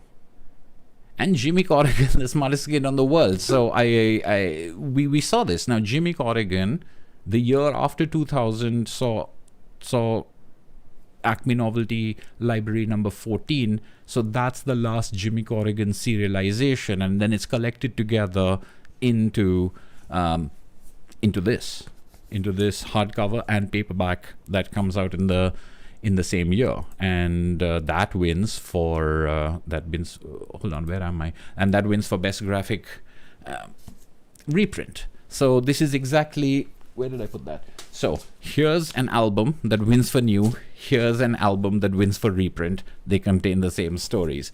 Jimmy Corrigan is a terrific book. I have made a video on this, so check that out if you haven't already. I particularly like the hardcover for having this dust jacket that can be unfolded into a huge piece of paper that maps out a lot of things as far as the story is concerned. Not absolutely vital to it, but adjacent to it, and it's got little diagrams and diagrams, and these are things that you'll find inside Acme Novelty Library and Chris Ware stuff as well. How to build your own models and cut things out and paste them on cardboard. Even the front cover has those folds because this thing will come apart fully. So that's one thing I think in my video I didn't get to show about this hardcover is to pull out the thing, because I don't have enough of a camera angle to see how large that is. This is something that Chris Ware has done. Again, I think he did it for the not the McSweeney's collection. I think it was either the McSweeney's collection or one of the Best American. I think it was the McSweeney's 13 or 14, in which he did a wraparound cover that could be folded out. And then he has the same thing in a Walton Skizik's collection that he put together for Drawn and Quarterly. So he likes doing this thing of where he makes the dust jacket into an origami thing that can be then expanded into a map or an almanac or a chart of things. Just fantastic stuff. That's just the tip of the iceberg as to how far, as to how great Jimmy Corrigan is, as is Safe Area Garage Door, which by Joe Sacco is a powerful, lacerating work of journalism. Joe Sacco is obviously, he's famous, possibly the most famous comics journalist in the world. At one point of time, you could have said he's the only comics journalist, but that's not true in a very lovely way anymore. There's some fantastic journalism being done in comics, and much of it at a sort of grassroots level that may not come to our attention, but works where it's supposed to works in communicating certain things and informing in certain ways. I see more and more comics in newspapers and magazines these days. More and more of them are running stories and essays and op-eds in the form of comics, and a lot of that is direct journalism, the way that Joe Sacco shows here in Safe Area Garage Door as well as in Palestine. A lot of interviews, a lot of first-person narratives, and then illustrating those narratives, both in the interview form itself, in which people talk directly to the camera, as it were, talk directly to Joe Sacco and to the reader, and then the depiction of what they're talking about, dramatized in that way that is unlike anything I've seen in comics. There's a level of, there's a hyper detail, but a simplicity. It's both of those two things. It's both of those things put together that make Joe Sacco what he is. And he's done a number of amazing works. And Palestine and Safe Area Garage Door for me were back-to-back reads. So I finished Palestine and I read Safe Area Garage Door. So you could just flip them and call this my first ever Joe Sacco, and it remains one of the most indelible comics reads I've had. It's too much to count how many different things I thought of or discovered or was made aware of while reading this. And I don't mean only in a facts or history or date sort of way. There's something incredibly harrowing in watching people come to a particular way of life out of living in peace. When your neighbors turn on you, and when you get abandoned, that kind of the drop off between what we call normalcy and what is a nightmare, that being so steep and being able to be something that can happen to anyone. I mean, I remember reading books like this and some other books in which I was like, but these are Western countries, or these are European nations, or these are white people. It's like, I thought that these are things that only happen in these parts of the world, or these are. And the act of journalism that Sacco does, I think, is one of universal humanizing. It's just like people are messed up everywhere, and the things that compel them and the situations they find themselves, the tragedies, are common to everyone. So it's very moving stuff, it's very emotional stuff, it's very powerful stuff, amazing work. It's, to me, interesting, and it's a little interesting that non-fiction became a separate category in one of these years. I'm not sure where in the Eisners, before this, after this, parallel to this, but non-fiction comics spun off from being just, to have to compete against others. The kind of quality of work there was created, it's one of those new categories that were created by the Eisners. And you also have now, I think 2021 has seen the non-fiction category itself get broken up into journalism or reportage or reality-based work and memoir, because again, the quality of non-fiction work is so high, and there are so many that having autobiography compete with journalism, or a non-fiction story based on history compete with someone who's writing a story of their own life. It's just there are too many to nominate. So it's interesting to me to see the progress of non-fiction in comics, and to a certain extent that is represented by awards like these, and them incorporating these things in there. So Safe Area Gorajda, yes, own, yes. Jimmy Corrigan, yes, own, yes. So Regular Possibility 2 on each, really own, yes. These are the original editions. In fact, Jimmy Corrigan was the last thing I bought when I was traveling once, and it was on my way to the airport. I saw a comic book store, and I had a couple of hours because I had to check out of wherever. So I went into the comic book store with all my luggage that I was supposed to fly, and I said, can I keep this over here? And I just want to browse for an hour or so. And I browsed over there because I didn't have anything else to do. And the two books that I picked up were the Jimmy Corrigan and Scott McCloud's Understanding Comics. I felt like after an hour and a half of just hanging out in that in that store with my suitcases and with my jacket and everything over there, I owed them. I should buy something. So I bought those two books, and needless to say, those were very good purchases. Good times. Challenge Possibility 1 each. All right, 2001. The 2000s are definitely working much better for me than the 1990s, or at least the mid part of the 1990s seem to have been. All right, moving along. 2002. What do we got?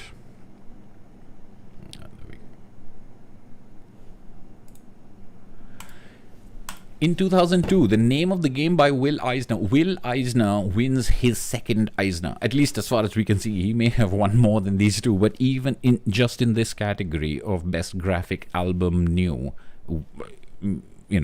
he might say that he created that category.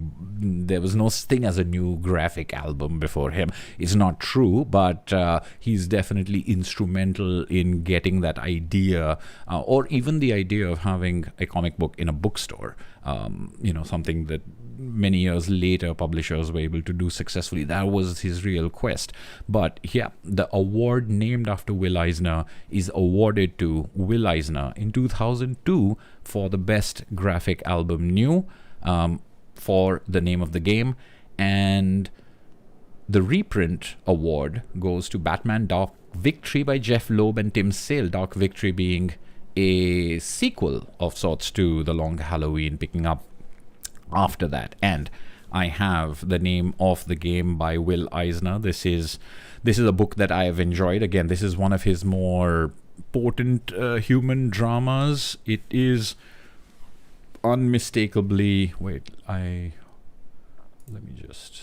it's unmistakably in that very familiar Will Eisner style where you're not sure if it's supposed to be cartoony because the stories you're reading are so realistic and they seem so frank and they seem so, particularly for the way that we think about Will Eisner, although I think it is important to note that he's winning in 2002 for The Name of the Game. So it's not that long ago. We don't have to think about Will Eisner as only someone who worked in the 1950s, etc.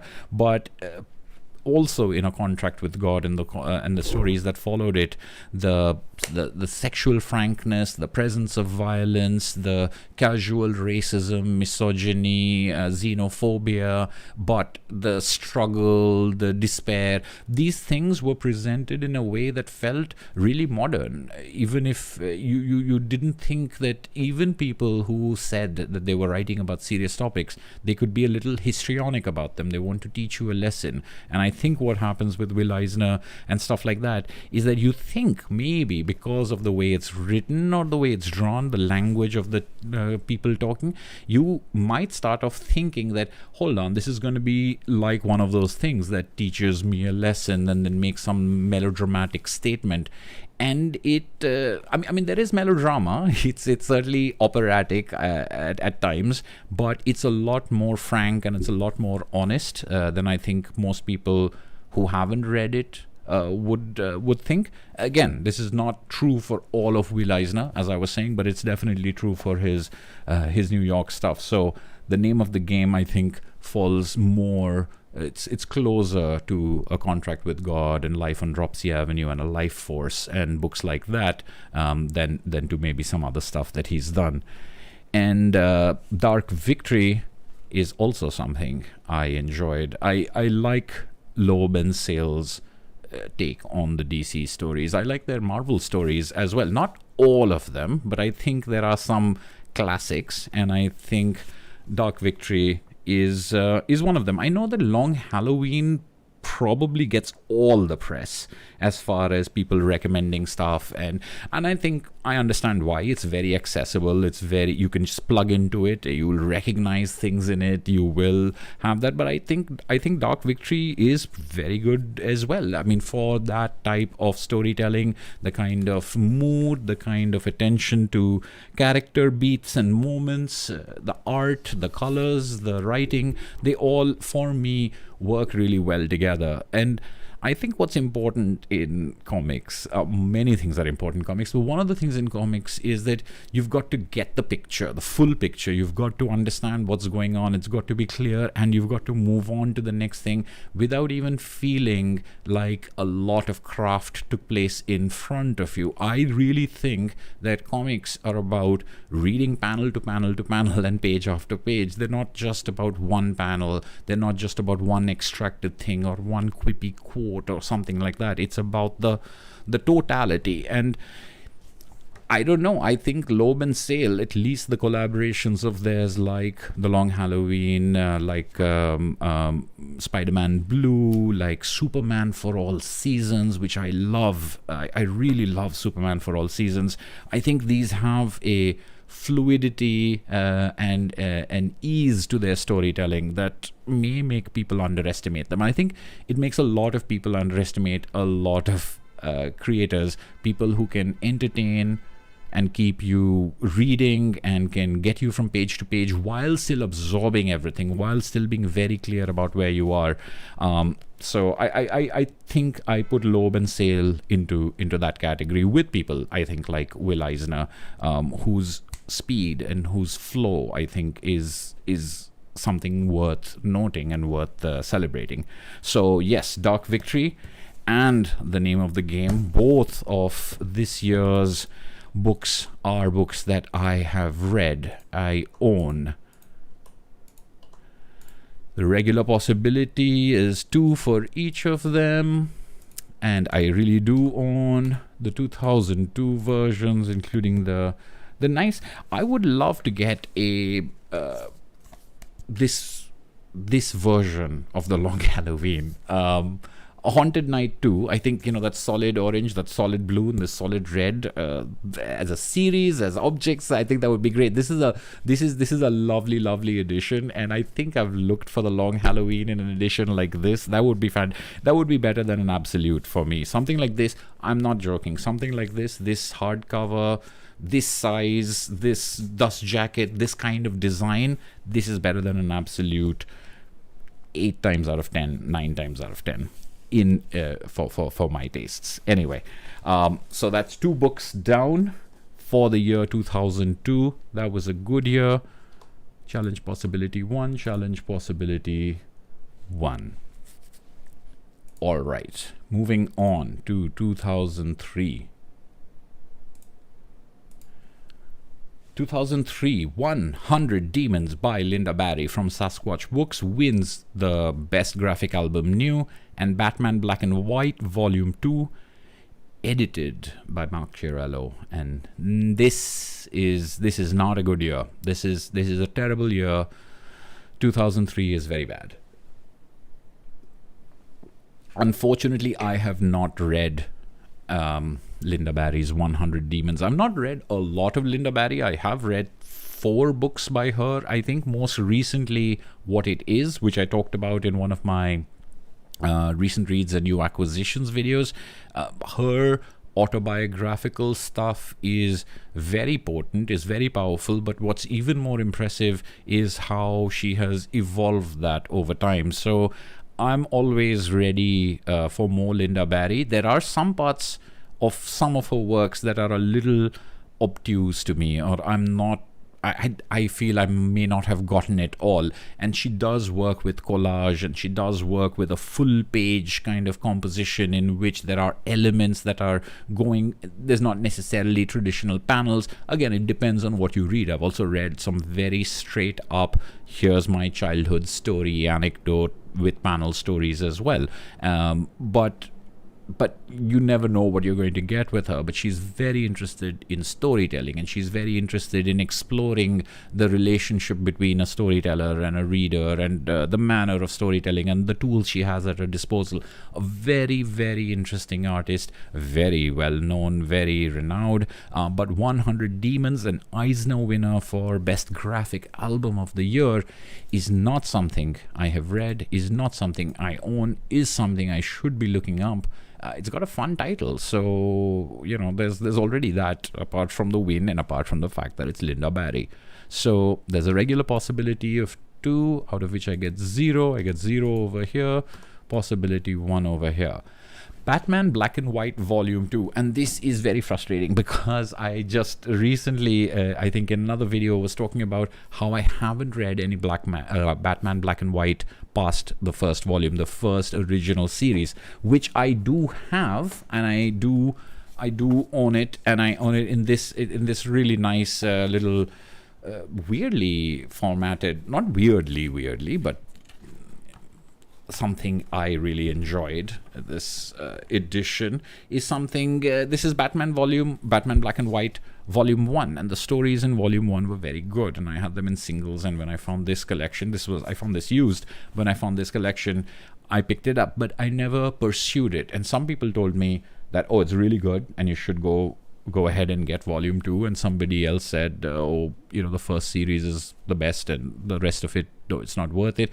And it goes back and forth. But obviously it was good enough to win Album of the Year, so maybe I should look into Batman Black and White. Maybe I should have looked into it before and not taken these zeros then. But look at this. This is the worst year. This is this is terrible, and it's probably not the only time that I've got a year like this in which it's just zeros all around. So, and it's not like it was it's Linda Barry, Batman Black and White. It's not something so obscure that I should be scoring zeros. But let's just say that 2003 is now behind us, and we move on to 2004. Blankets by Craig Thompson from Top Shelf wins Best New Album of the Year, and Batman Adventures, Dangerous Dames and Demons by Paul Dini. Paul Dini is winning a lot of Eisners in this category, I see. Bruce Timm and others. I have not read Batman Adventurers.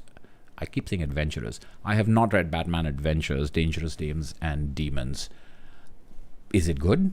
Let me know. Bruce Timm worked on it, Paul Dini. So I'm guessing that it's an anthology, and I'm guessing it should be easy to pick up and read, because I think I have read something, again, just like that earlier one. I have read some form of Batman Adventures, and they were all standalone stories. And in fact, the volume that I read was quite a lot of fun, because it didn't expect you to have an idea of some long story that's currently going on, but it also had a lot of little jokes, and it had a lot of little asides that made you feel that would make a reader feel comfortable, a long-time reader feel good about things as well. So that's always a balance I appreciate. Unfortunately, I have not read this particular title, Dangerous Dames and Demons. So 0 over there out of a 2. And, well, sorry, almost. But challenge possibility 1.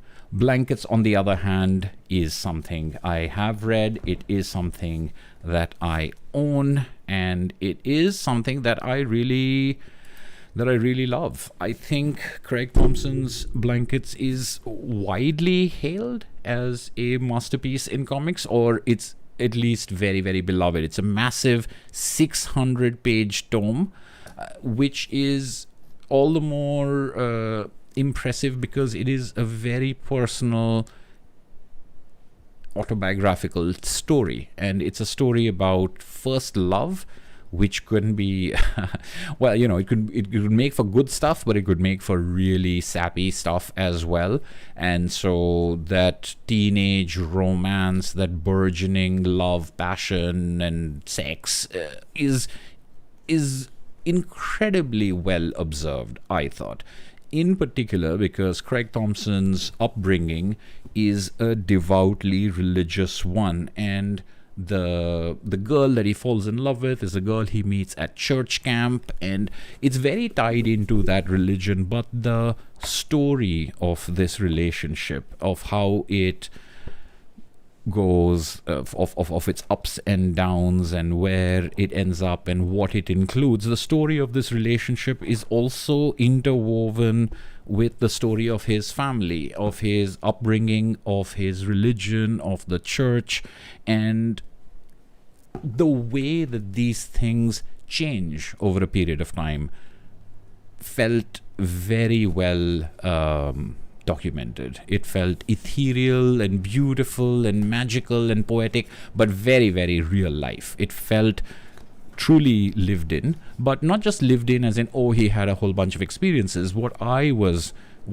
most impressed by, apart from that the amazing art style, the depth and the intricacy of it, apart from that, what I was impressed by was Craig Thompson's examination of himself and of his parents and of his relationships, and the way that he has told the story, looking back at this really turbulent time in his life, both from the romantic and from the family, as well as from the religion and faith and his relationship to faith, and him slowly moving away from faith. The way he's put all this stuff together in this story of growing up, of first love, of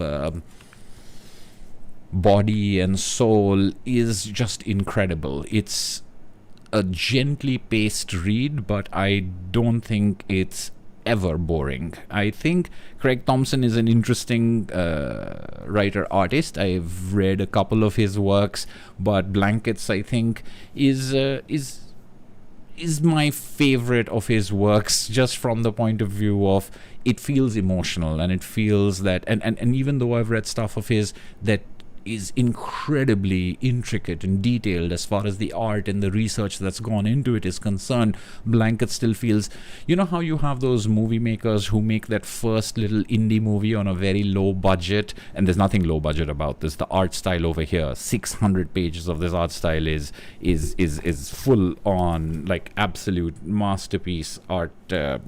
It's a Hollywood budget, but it's like those filmmakers who make the deeply personal first movie and then go on to like epic things that have so many different things going on, and you still like that first little movie the best. That's the way I kind of feel about Blankets. I think it's a great love story, but not a love story in the way that we think of love stories, as in, oh, here's the boy and girl and happily ever after, but what love actually is, but ties that into things like love of family and love of God and love of a physical relationship in a way that I think everyone should check out and decide for themselves if it's their cup of tea or not. But I find it a very impressive, a thoroughly impressive book.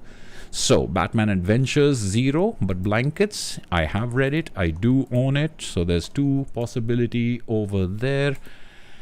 I really do own it, yes. So the challenge possibility is 1. This is something that I'd said before. I don't know if I've repeated it over here.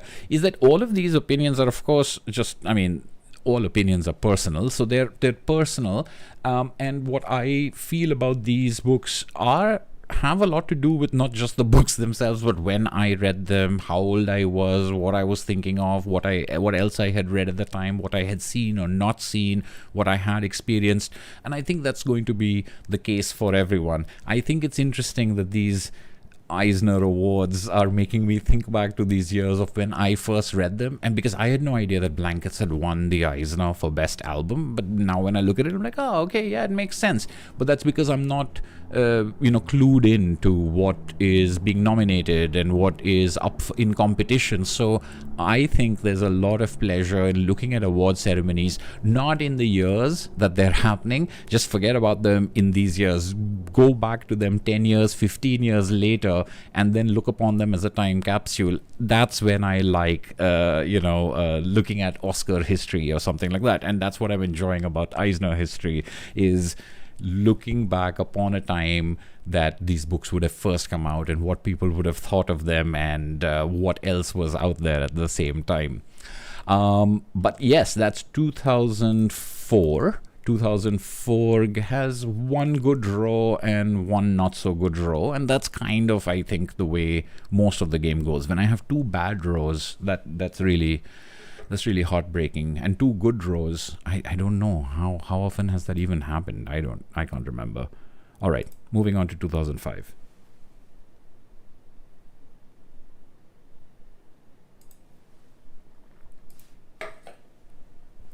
All right, Best Graphic Album New, The Originals by Dave Gibbons.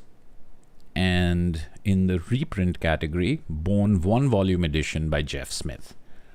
All right, so unfortunately, I have not read the originals. I do not own the originals, and the sad thing is, I don't think I've heard of the originals, or if I have, or if someone's mentioned it to me, it slipped my mind. But it's by Dave Gibbons, so it's written and drawn by Dave Gibbons, which itself is cool. I'm trying to think, maybe there was something I've read that is only Dave Gibbons. I know that Watching the Watchmen is supposed to be a Dave Gibbons book. I think he's got a co-author there. I don't know if I've ever read anything that is written and drawn by Dave Gibbons, and definitely not a long form, full volume, maybe a short or something. So the originals, I don't know what it's about. It's Vertigo, so that's so it's a 2005 Vertigo title by Dave Gibbons. And this is one of those that's just like, I have no idea why I have such a blank on this. How come I've never heard of this? How come I know nothing about it? If people know, as I say, let me know in the chat, let me know in the comments whether the originals is worth checking out, whether it is something that holds up today, whether it's something knowing what I've read and knowing what we've been talking about on this channel, if it's something that would be up my alley or not, or whether you enjoyed it, let me know about that. But I, for the time being, I'm going to put down a 0 out of a possibility of 2, and another 0. Man, this is a tough game. 2005 reprint, however, to my rescue again comes Jeff Smith with Bone, the 1-volume edition. So, all right, you've got to have the 1-volume edition in order to get the challenge points on this. But if you've got any of Bone, and if you've got all of Bone, if you've got the 9 volumes from Scholastic, if you've got the 9 original volumes, if you've got all the singles, all of which I do, because I love Bone. And I think I was trying to figure out which book or which comic I have the most versions of, and it's Bone. It's without a doubt Bone. I don't think anyone else gets close.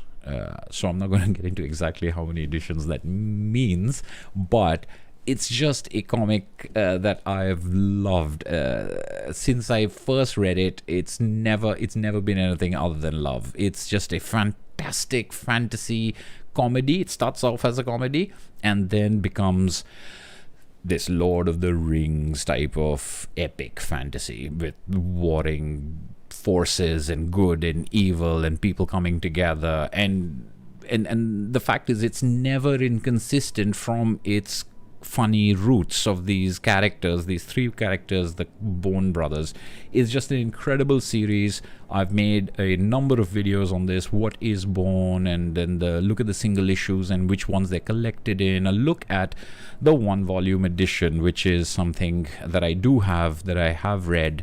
This is something that I had to have points for because it's Bone. It's one of my favorites. So here's the 1-volume edition of Bone. This is the hardcover. The paperback and the hardcover came out at the same time. So for this game, we can count all of anything in the 1-volume edition will be good enough, I think. So this is the 1-volume black and white first edition. This was a limited something signed, plated kind of thing, like those Usagi Yojimbo books, but I know that there are color versions of the 1-volume edition as well. Bone is excellent in color or black and white. I have a preference for the black and white, even though when I first was introduced to Bone, it was in the Scholastic color reprints. So that was my initial thing, and I loved it right there. When I discovered the black and white, the fact that it has been a cartoon books comic series for a long time before becoming a Scholastic color collection of 9 volumes, when I discovered that, it was like reading it all over again as a brand new story. The black and white is fantastic. There are some times when I just like the black and white because that was the original way I read it. But this is one of those unusual times when I first read it in color, saw it in black and white later, and was like, oh my goodness, look at how gorgeous this comic actually is. How, when you're reading it in color, there's something about it where you're just like, you're treating it as a good time. It is a good time. You're treating it as a movie, a TV show or something that's going on in front of you. When you read it in black and white, it's a comic, and it's a superb comic. You appreciate things that I think you underestimate or you don't notice in the color things. In the color things, it's all about the humor, the adventure, the action, and you may not think that this children's comic, although it really is all ages, you may not think that this is, good comics, but it's just like the storytelling in it, the panel craft, the pacing, the editing, the characterizations, the way the characters interact with each other. All of it is impeccable. It is a story fueled by characters and situations they get themselves into, which I think is just terrific. And to do it at an epic scale is incredible. And in black and white, it stands as one of the finest examples of long-form serial storytelling, that I've read at least. So I hold Bone in very high regard. I love it in all its forms, and the 1-volume edition will help me get some points, some much needed points over here. So I have read it. I do own it. There's a possibility of 2, and I really do own that edition. So that's another one. Thank you, Jeff Smith. the originals by Dave Gibbons joins that list of books that I will definitely have to check out, and I'm rather perplexed by not having any familiarity with it. All right, goodbye 2005, on to 2006. All right, 2006 sees Top 10 The 49ers by Alan Moore and Gene Ha from America's Best Comics win the Best Graphic Album New Award, and Black Hole by Charles Burns win the Reprint Award. And okay, finally, we've got another year in which we can be happy, because of course I do have the 49ers. We saw this in the Best Writer Eisner Livestream, because this was one of the books that Alan Moore won Best Writer for that year, and it got me points then. It's getting me points now. This is a prequel to Top 10. It is set in the city of Neapolis, but it really is about the founding of that city. It's really good, but it's not at the level of Top 10, which is just a fantastic series. So I did mention in that other series that of all the America's Best Comics, I go back and forth, but it's Top 10 and Tom Strong. There are my two favorite series. So Smacks, which is a sequel to Top 10, and 49ers, which is a prequel to Top 10, were books that I was going to get. They were written by Alan Moore, and they were adjacent or related to the series that I really enjoyed. And I enjoyed Smacks. I think it has a goofy sensibility to it to go along with the serious stuff it wants to say, and this book has a serious sensibility to go along with the adventurous stuff it wants to say. So I really like that sort of serious take on it. I do like the action. I do like the discovery of what's going on in this city and who's trying to control it and what they're going after. And there are lots of, if you're a fan of Top 10, there are those little Easter eggs and things thrown in. I wouldn't call it essential more, but I think it's worth reading, and it's a lot better than a lot of other nonsense that people read. Just because it isn't Top 10 or it isn't Smacks doesn't mean it's not good. And it's obviously good enough to win the Eisner for Best New Album of the Year. This, unlike Smacks or Top 10 or any of the other America's Best Comics, actually, this was a standalone graphic novel, sort of like the way what am I thinking of? In Fables, 1001 Nights of Snowfall, and then there are a number of those things where you come out with a novel that sort of is in the same world and all about the things that are in series. So graphic album new, Top 10, The 49ers by Alan Moore. And of course, for reprint, we have Black Hole by Charles Burns, the reprinting in one single volume from Pantheon, the 12 issues of Black Hole that Charles Burns had put out over a number of years. I think it was like 15 years or maybe even longer that it took to put out all the issues of Black Hole. I'm a fan of Black Hole. I enjoyed it a lot. I think a lot of people I've talked to, I made a series. I've made 3 Black Hole videos. So one is what is Black Hole, in which I talk about the book itself and what I think of it. There is a video I made called A Secret Story in the Singles, which I thought was an interesting thing, where I found there to be stuff in the single issues, just a small little thing that wasn't collected in this book, but I think makes for an interesting narrative divergence from where this book says the story goes. It's just a small thing, but it's a significant thing too. You'll see it if you watch that video. And I did have a look at the Fantagraphics Studio edition of Black Hole, which reproduces not the entirety of the book, but several pages of this book in its original art form, like the gallery editions and the artist editions, the Fantagraphics Studio editions, the original art collections. So Charles Burns's art gets that sort of treatment, and absolutely for a reason. So yes, I love Black Hole. Check out my Black Hole videos if you haven't already. This is the collected edition of those 12 single issues from Pantheon. That's the edition we were looking for. And so therefore I will give myself 1 for that, 1 over here, 2 over here, and yes, these are those first editions. I can breathe a sigh of relief. Finally, it seems to be many years later that we're seeing a row completed like this one. So thank you, Alan Moore. Thank you, Charles Burns. I will make more videos on top 10 as a thanks for this. All right, 2006 is done. On to 2007. Let's see what that brings us. American-Born Chinese by Jean Luen Yang wins. New. Absolute DC, The New Frontier by Darwin Cook wins reprint. I think I forgot to share. There we go. All right. So from first second, American-Born Chinese. You may know that I like American-Born Chinese. American-Born Chinese is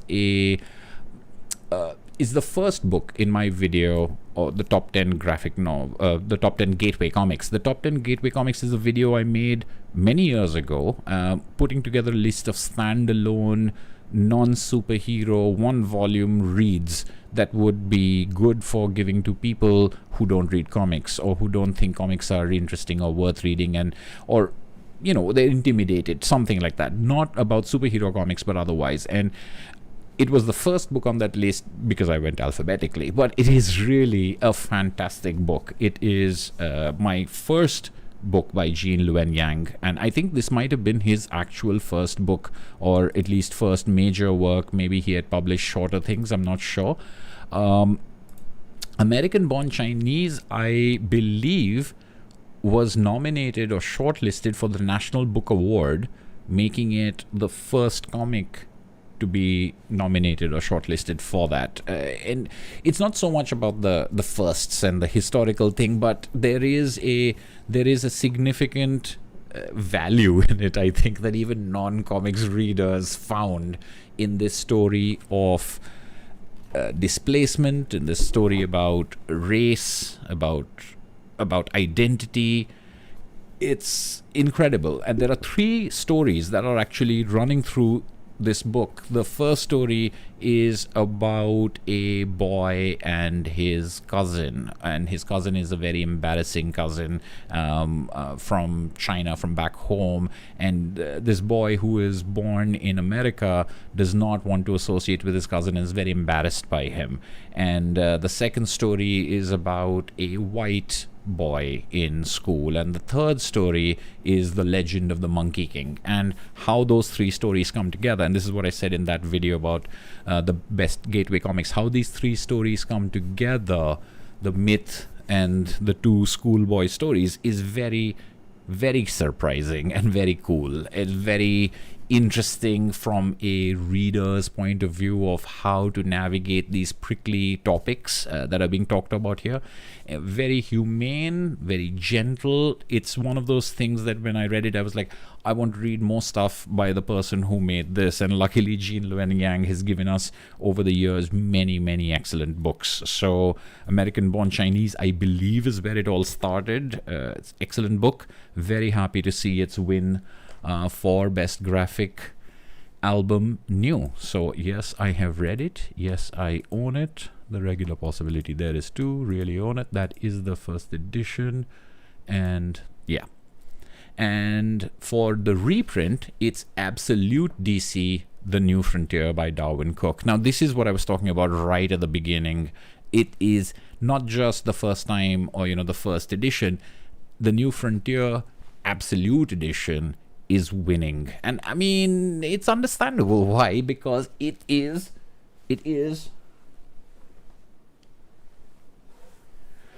a magnificent Absolute Edition. It is maybe, well, I wouldn't say it's my favorite, but that's for a different reason. The Absolute Edition of New Frontier is a no-brainer because of Darwin Cook's art. It depends on what you think of as an Absolute Edition best for, but I think most people will agree that it works as an art showcase. So when you read a story that you want to see blown up because of the page layouts, because of the panels, because of the figure work in there, then you want an absolute edition. Now, of course, there are the other parts of it. You've got the slipcase and the ribbons and the incredibly wonderful production that they seem to have. This is DC's deluxe of deluxe type of products. And anyway, I'm not the right person to talk about absolute editions. There are lots of people who are far more knowledgeable than me, but this, you just have to take one look at the way the comic reads on these pages with this production to know why this would win the best album of the year in the reprint category. It was obviously published as single issues in floppy form. There was a trade paperback, there were hardcovers. The Absolute came out, I believe, a couple of years later, but nowhere near the amount of time I've usually seen a book be out for before an Absolute comes out. I don't know if this is true, but in my looking at things, at least back then, this was the fastest between a trade and an Absolute that I've ever seen. It's probably because everyone was like, yeah, let's get that in Absolute form as soon as possible. It's marvelous, and I think this was out of print for a while and everyone was going crazy looking for it, and it's been reprinted now. So if I would say, let's say, I love the Batman Year One Absolute because it's of those two slim hardcovers, and I love the Day Tripper Absolute because of just how, again, the reading is transformed by that format. But I think I would have to put this Absolute right up there with those two. So I'm not picking a favorite. I'll just say top 3 Absolutes. For me, in very limited, I have not got most of the Absolute editions that have been created, and I'm probably not going to. But of the few that I do have, I love these 3. And Darwin Cook's one of my favorites, but The New Frontier. And the thing about The New Frontier is also that I think a lot of people talk about how steeped it is in the history of the Silver Age in DC, and how Darwin Cook engineered the story that the characters show up in the same order that their publication histories had them introduced to the readers. Their coming to the public eye happens in ways that is very much about these superheroes emerging and having these sort of classic golden age superheroes, and then having this new generation of silver. And so the whole story is just a montage, or like the way people describe it is that it's very much about comics history and it's very much about superhero history, and I don't deny that, but I know nothing about any of that. I know nothing about the Silver Age. I know some things, but they're just random stories that I've read. And to me, The New Frontier is just a glorious story of the birth of these kind of people. The threat that they go up against is, okay, it's there, but it's that coming together. It's the individual stories. It's the kind of stuff we love seeing in movies, and why the sequels are never as much fun as the first movie, because the first movie is where they all got together, or the first movie is where we got their individual stories and saw them build on that. So that's the kind of stuff that I think this book, The New Frontier, does incredibly well, and it moves along. It's just snapshots and vignettes. It could almost feel like an indie movie in which you get a scene over there and you get a scene over there, and you just got to somehow make a story out of mashing these two disparate things together. It's not it doesn't stay in one area with one person for such a long period of time that you get bored of it. It's snapshots, and the velocity of it and the gorgeousness of it is just a superb work, and one that I knew that I wanted in the Absolute form when I read the trade paperbacks. So glad to have it, and glad that it gets me the points over here. 2 possibility, yes I do. Challenge possibility 1 for the Absolute edition. All right, this is another good year. Thank you, 2007. Moving on to 2008. What does 2008 hold?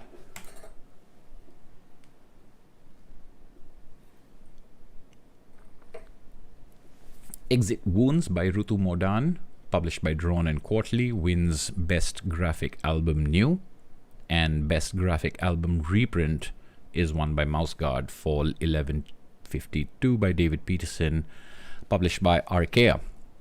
And yeah, it's great because Ritu Modan's Exit Wounds over here is a great book. Ritu Modan is someone I got familiar with because of I think it was a combination of a Drawn and Quarterly anthology and a Best American Comics, in which an extract was there from her previous book. So Exit Wounds is a novel. This whole thing is one story. But the previous book by Ritu Modan before this was a collection of short stories called Jamilti and Other Stories, set in a region that I'm not very familiar with. But the book and the stories are steeped in what's going on in that part of the world, whether it has to do with identity politics, whether it has to do with family, whether it has to do with violence, government, and at the same time, the simple art style, it's almost deceptive. The colors, I think, are beautiful. The writing is elegant but spare, and the emotional dimension of these characters is always very, very genuine. I thought Jamilti and Other Stories was a great collection of short stories, but it was a collection of early work. So there were a couple of things in there that were rather sketchy, and there were some things in there that were just beautifully formed out. And I think there was one particular story that was anthologized, the title story of Jamilti maybe, that I was just, this is an incredible short story. So poignantly done with so little as far as line work and stuff is concerned. So I was waiting to see what other Ritu Modan I could get my hands on. And Exit Wounds is a novel. It tells the story of a woman, a very tall, very muscular woman who is made fun of or derided by people, who joins up with a taxi driver and this odd little road trip quest, which I don't want to talk too much about, but it's not a big thriller conspiracy theory kind of thing. It's just this sort of human drama. It's like watching one of those Iranian films in which people are on the road and stopping and meeting other people, and it's just beautifully done. And I thought that the gentleness of the story and the harshness of what was in the background was a beautiful balance, particularly because the lead characters, the two people on this trip, were absolutely wonderful people. I mean, like they're not charming. They're just fully realized human beings whose emotional worlds I was really able to get a grip on. It's just a wonderful book. Ritu Modan quickly became one of the most exciting voices, someone whose works I was ready for, and like, what else you got? What else are you going to publish? So Jamilti and Other Stories, Exit Wounds, that's the order that I read them in. If you're interested in Ritu Modan, that's what I would do. I would say start with Jamilti because Exit Wounds is a polished work, so there might be parts of Jamilti and Other Stories that you might find too rough if now you get used to this. Or it could be the other way around, where you want to just read something superb, polished, complete, long, and then read short things that the author wrote before that. Either way, you can't go wrong, in my opinion. So that's my thing on Exit Wounds by Ritu Modan, published by Drawn and Quarterly. What else did we have on that? I forgot what the second title was. Mouseguard, Fall 1152. Let me put this in for this. Regular Possibility 2, Really You Own 1, Challenge Possibility 1. Mouseguard, Fall 1152. Mouseguard is one of my favorite comics. I love Mouseguard. I've talked about it now on a couple of occasions, but I have yet to make a video on Mouseguard. I particularly talked about it in one of my top 10 fantasy comics videos, one of the introductory ones of, I'm leaving this off that list is how I was talking about that, because this is the first comic that comes to mind, I was saying in that video, when I think about fantasy comics, but it's actually not fantasy in a traditional way. It tells the story of mice who have formed their own culture. Look, it's a hardcover that starts with a map that automatically makes it 15% better, right? According to my wife, if you have a map at the beginning of a book, that book is starting off better than any other book that doesn't have a map. So Mouse Guard tells the story of a society of mice where they formed their own society because who else is going to take care of them? Everything is a predator. So when everyone is a predator, you have to sort of manage for yourself. So they have a thriving society of towns and villages, and they're all interconnected through trade. It's a wonderful world building in that way. But who maintains the peace? And they're maintained by the bravest of the mice, and that's the Mouse Guard. They are they're not quite the police or the army, but they're led by a benevolent female leader who gets tributes from all the mouse societies, and so they pay them and they send them food, and they live in a very nice place. So it's not like they're starving or anything like that, but they are maintained sort of as an independent group by the other mice. So these are the mice that take care of the other mice. And I know it sounds silly. I mean, it kind of did. I mean, I was like, oh, it's going to be a fun little, romp about cute little mice swinging little swords. But as this comic went on, I was like, oh my goodness, this is serious stuff, and this is epic adventure, and I am really scared because it's a mouse against a crab, and the crab is 10 times or whatever, 4 times the size of the mouse, and the owl and the snake. These things are so scary and so dangerous, and the mice, our heroes, whom we are following, they just jump right in. I mean, there's the hot-headed one, there's the wise one. You've got them, but they're really fully formed characters. But they are so brave and they are so courageous, and the risks they take and what they have to do. I was blown away. Mouse Guard is a terrific comic. Fall 1152 is the first collection, so it collects the first 6 issues, the first 6-issue arc, which I think was called Fall 1152. Then you have Winter 1152. Then you have the Black Axe. So those are the 3 books in the Mouse Guard series. And then you've got Legends of the Mouse Guard, or Legends of the Guard, which is an anthology series in which guest contributors, including people like Stan Sakai, work on with David Peterson to create these side stories. Whether you're reading Legends of the Guard or whether you're reading the main series, it's just a fantastic time. I would just say pick up all the Mouse Guard books you can. If you're reading the main series, go Fall 1152, Winter 1152, Black Axe. After you've finished Fall 1152, I think you can start reading Legends and then just go back and forth. The Legends are short stories. They're collected and anthologized. You don't need anything else. But I mean, the more you read, the more you will find connections, and the more you will start building your mythos of it. But to me, superb adventure comics. Very unexpected, very good. Brilliant art, brilliant writing. I love Mouse Guard. And you better believe I own it. And I own that edition. So yes, another good year with Exit Wounds by Rutu Modan and Mouse Guard by David Peterson. 2008 treated me well. Thank you. All right, moving on. 2009. Swallow Me Whole by Nate Powell from Top Shelf wins Best New Album, and Hellboy Library Editions Volume 1 and 2 by Mike Mignola from Dark Horse win reprint. Now here is an interesting thing, right? Now we saw Seed of Destruction way back, in which I got points for having read it. I got points for but I didn't own it in that particular edition because I own the library editions. And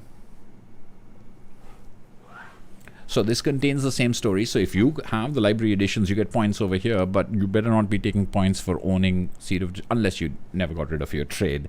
So the library editions are what made me sell my trades, and I haven't regretted it because these are beautiful books. I think as far as I'm only going to talk about the production over here, not Hellboy the series, which I think we've talked about and we know, and it's a good series. It's got slight inconsistencies in it, but when it's great, it is so good, and the kind of mythos it builds is so compelling that I consider it a fantastic series. The library editions, these hardcover, I think perfectly sized. I don't like things to be bulky and big and fat, and they make it hard to read. Perfectly sized, beautifully produced. This velvety sort of fabric over here. This frontispiece with art. The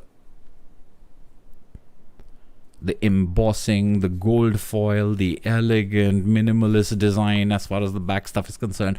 All of these things make me very happy. This is one of the best productions of regular comics. I think in some ways better than huge omnibuses, absolute editions, although I do like large oversized art. But I have to sit down at a big table to read something very big like that, and it's more of a coffee table experience or more of a browsing experience. This is something that looks like an art book and feels like an archival collection edition, but is something you can read on an armchair or even read in bed, which I think is important for enjoying stories that you like. It's not just for putting, at least my opinion, it's not just for putting on the shelves. It's for, can you read this edition? And yes, you can. And that's why apart from the Hellboy stories and apart from the wonderful look at the reproduction, the colors, the way, and the way it smells, of course. It's just great stuff. So as an award for best reprint album of the year, we can see that even the story that has won before can win again in a different format. I'm guessing it's the same with the New Frontier, although the New Frontier hadn't won for album of the year in any other form other than reprint.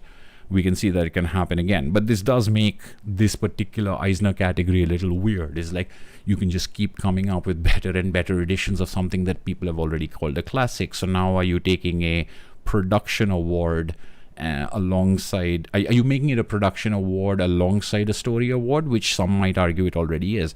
I don't know what the thing is, but what the correct way of approaching it is.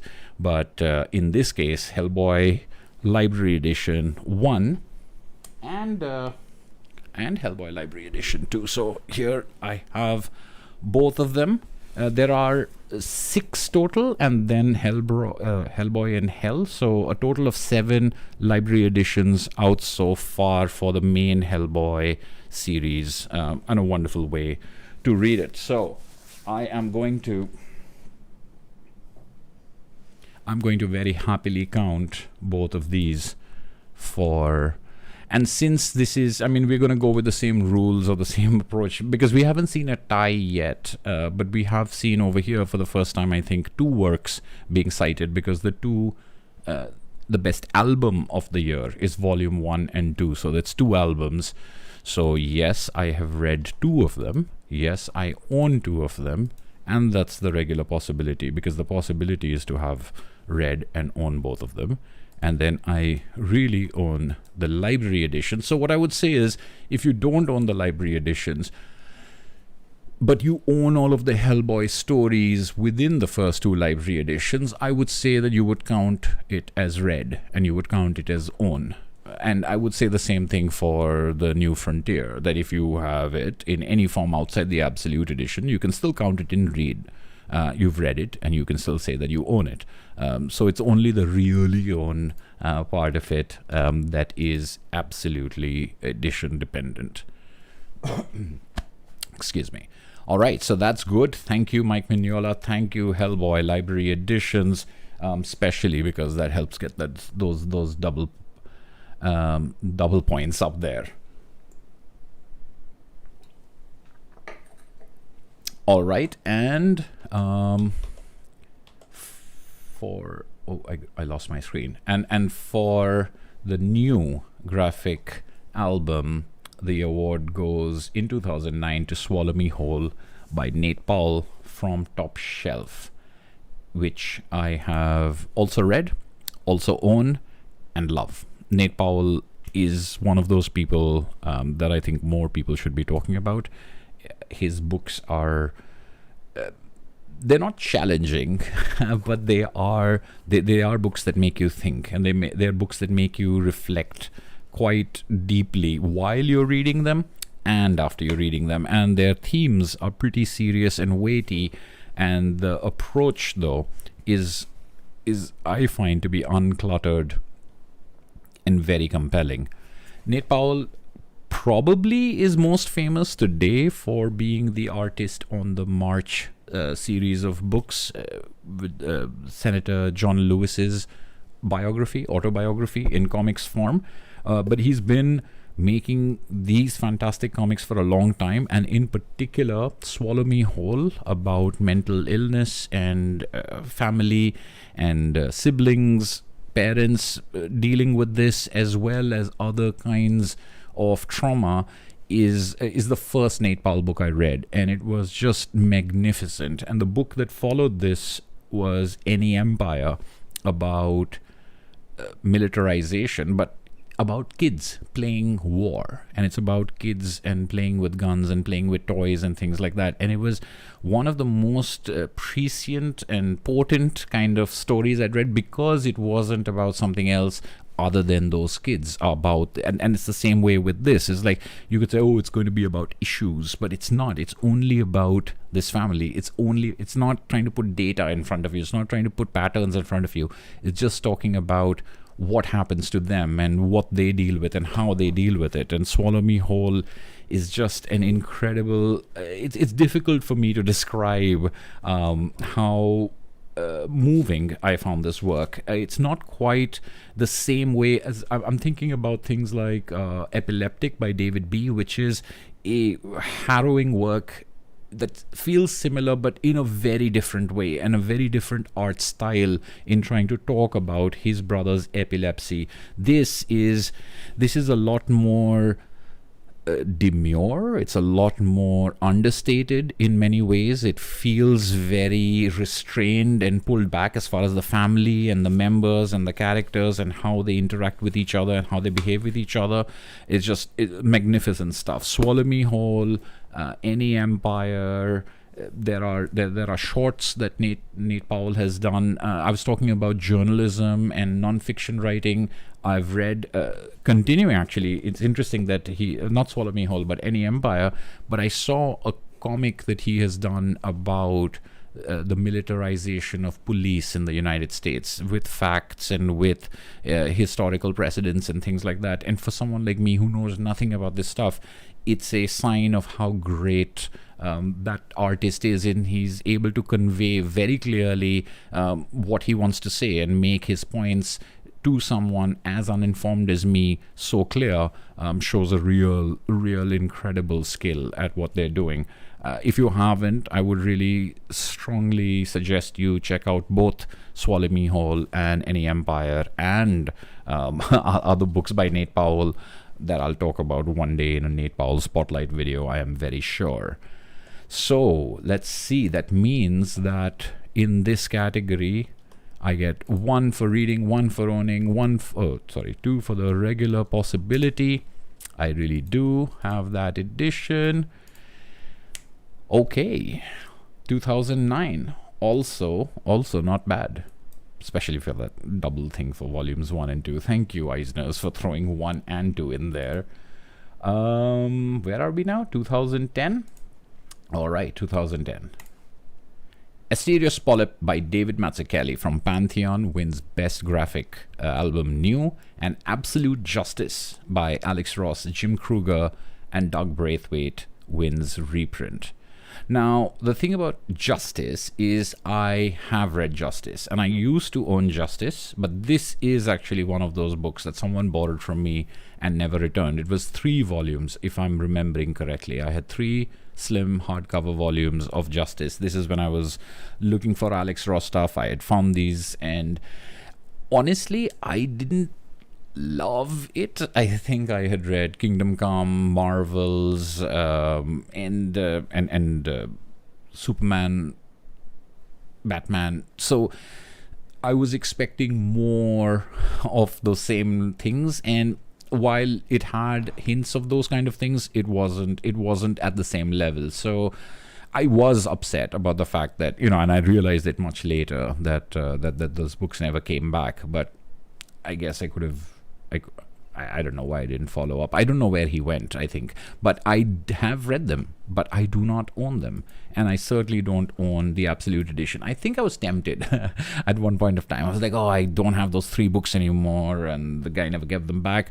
Maybe I should get the Absolute Edition. And I think I may have come close, but then I was like, wait, hold on. I thought you didn't even like the story that much. Why are you thinking of buying the Absolute Edition just because it's there? It's one of those conversations I had with myself. It's just like, if you don't love it, you shouldn't be thinking about getting it just because it's big and shiny. So, all right. That's it. No more points for that, other than that one for having read it. Asterios Polyp, on the other hand, I have read it. I do love it. I think, I believe I've only met one person in my life who did not like this book. They thought it was pretentious. You're pretentious. No, it's a superb book. I think this is Mazzucchelli's masterpiece, and I say that as a fan of his Daredevil stuff, as a fan of Batman Year One, of course, and also the adaptation of City of Glass that he worked on with Paul Karasik, Paul Auster's City of Glass. I thought that was great as well. I've heard about stuff of Mazzucchelli's that is no longer available in print. I think someone might have been talking about it in the chat. I know that I've heard it on our Friends of FTLOC Discord. And that's just too tantalizing, the idea that there is like graphic novel work by Mazzucchelli out there that I have not seen and can't get my hands on. All of that is not just because of that, but because of Asterios Polyp, which is a sort of epic story told in one of the most unique art style approaches I've seen in comics. Asterios Polyp is not the most lovable of characters. I don't think that's his point. And I think a number of these books that we have seen don't have lovable characters as their lead. But you do get invested in his story, his fall from grace and his redemption, and can he come back and climb up to where he was, or does he, should he be there? And it's told as if it's a love story that ended, that he didn't want it to end, or maybe he wanted it to end, but maybe he didn't. He's a very cold and aloof and removed man, and the relationship that he was involved in really brought out a different side of him, and brought out a better, some would say, side of him. And this story about that relationship could have just been something very simple, or at least very sappy, but Mazzucchelli is not interested in that. He takes architecture and philosophy and moral debate and makes it all part of the plot, as in, this is what Asterios is interested in, this is what obsesses him, this is the even when he's absolutely, like, he's virtually homeless and unshowered and unshaven, and someone he meets on the street or someone trying to help him, he will start talking about something. It sounds almost like a comedy, but it has some classic elements of tragedy in it, and it's just an all-around impressive book. The reason I find it hard to talk about this book is the reason I haven't made a video on it so far, is that every time I think I'll talk about it, I end up just going, but it's really good, because the complexity and the density of it is in its art style, in its layouts, in its figure work. It's so varied, and it's so ambitious, and it's so unlike any other comic I think that you will read, or very very much unlike any other comic at the time when I first read it, that I think it's magnificent. So if you haven't, check out Asterios Polyp and let me know what you think of it. All right, so after those zeros over there, glad to give myself a couple of ones over here and really own that thing. It's nicely shelf worn because I've pulled it out to, even if I don't read Asterios Polyp completely, sort of end to end, it's still a book that I've picked up and read like a little bit of, just because it's one of those books that you can do that. You can get into the scene, you can get into the exchange that's going on, and remember where it is in the larger story in a way that I think is quite unique. All right, so not too bad. Moving along to 2011 at this point of time. Here we go. All right, 2011 brings us our first tie for the category of Best Album, New. There's a tie between Wilson by Daniel Clowes, published by Drawn Quarterly, and Return of the Dapper Men by Jim McCann and Janet Leigh. And the reprint award went to Wednesday Comics from DC. Now, interesting thing about Wednesday Comics, just a couple of days ago, someone was commenting on my Little Nemo video talking about Wednesday Comics, which I hadn't really heard about before, which is DC publishing this broadsheet sized newspaper style comics where one page was one story given to one creator. So this is in 2011 the hardcover and the paperback collection of those comics. Now I wonder, and I'm guessing it must be, that the reprint, the compilation must also have been at that broadsheet size, which means it's a huge book. So it's one of those big books that's won it over there. But I haven't read it, I haven't owned it. I think I'm definitely going to look into Wednesday Comics. They sounded fantastic. DC Comics at a newspaper size, one page, one story, different creators. I'm going to check it out for sure. I don't know if I'll find the collected edition. Something of this size, I'm guessing, goes out of print because it's difficult to keep it in print. It's expensive. But if I don't find that, I will certainly seek out the issues that make up Wednesday Comics. But until I have done so, I will have to give myself zeros across this. Also zeros will go to Return of the Dapper Men by Jim McCann and Janet Leigh. Now, again, Janet Leigh, someone I just heard mentioned recently, but I have no idea what Return of the Dapper Men is. It's from Archaea, who've published a number of books that I have really enjoyed, including Mouse Guard and Rust by Royden Lepp, among others. But Return of the Dapper Men, never heard of it. And it tied with Wilson by Daniel Clowes in 2011 for Best Album of the Year. So shame on me. 0 for having read it, 0 for owning it. But again, what I'm going to do later, obviously, is filter through these lists for all the zeros in the red column particularly and seek those out, just because because I've been thinking there isn't enough to read, and I've just never, I don't have a list of books anymore, so might as well add, wait, this is a 0. That's what happens if you try to make a joke while scorekeeping. Wilson, on the other hand, is something that I own. It is something that I have read, and it is something that I enjoy. It's Daniel Clowes doing an unlikable character, which he's done on a number of occasions. And I think there have been times, I think Art School Confidential, that part of 8 Ball, Pussy or Pusey, I'm not ever sure how it's pronounced,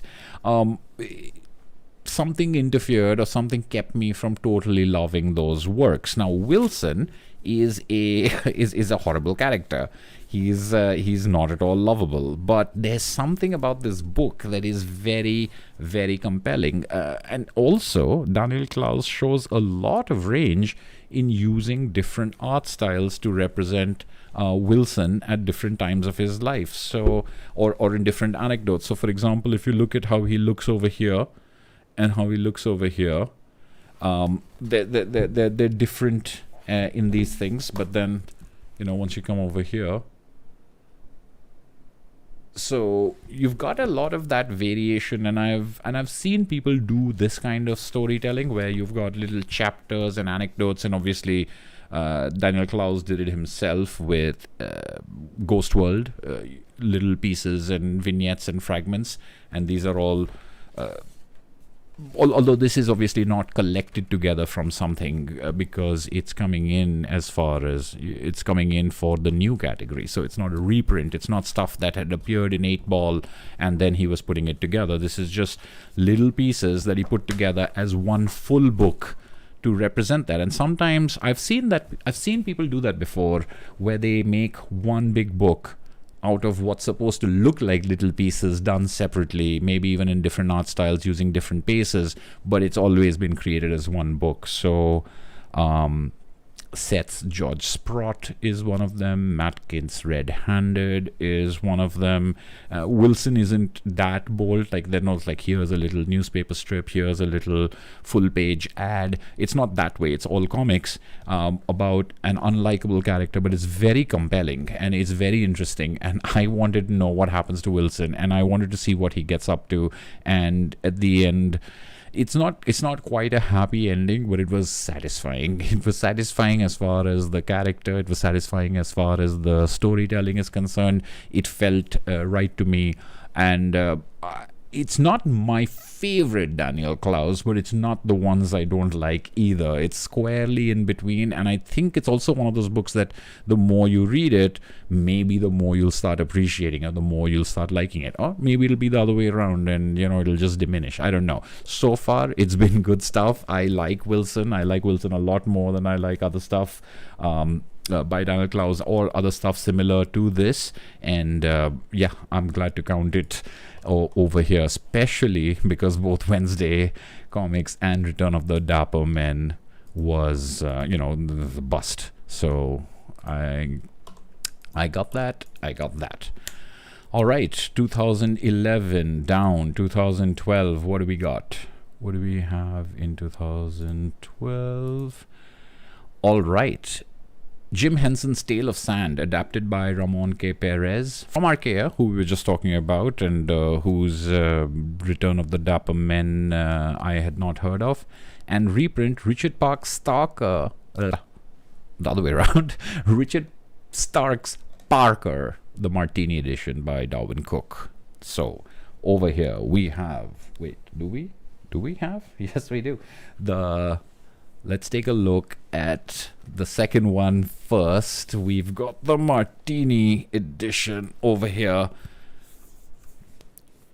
Nice slipcase, faux leather spine. This is a collection. This is a collection of the first 3. So it's got the Score and the Hunter. And Parker, Darwin Cook's adaptations of Parker were originally published in smaller hardcover volumes that I think are very handsome. And for the longest time, I heard that the Martini edition had come out and people were drooling over it. And I was like, but I don't need it. I think these little compact books, and I wish I thought to bring them out, but I'm in a bad enough situation here as it is. But I avoided getting this book because I thought those hardcovers were just fine. And honestly, they are. Then I got the book because it was on sale and I finally got, tempted into it. And then I opened it and I looked at it and I was like, oh, okay, fine. That was a good purchase. That was not redundant.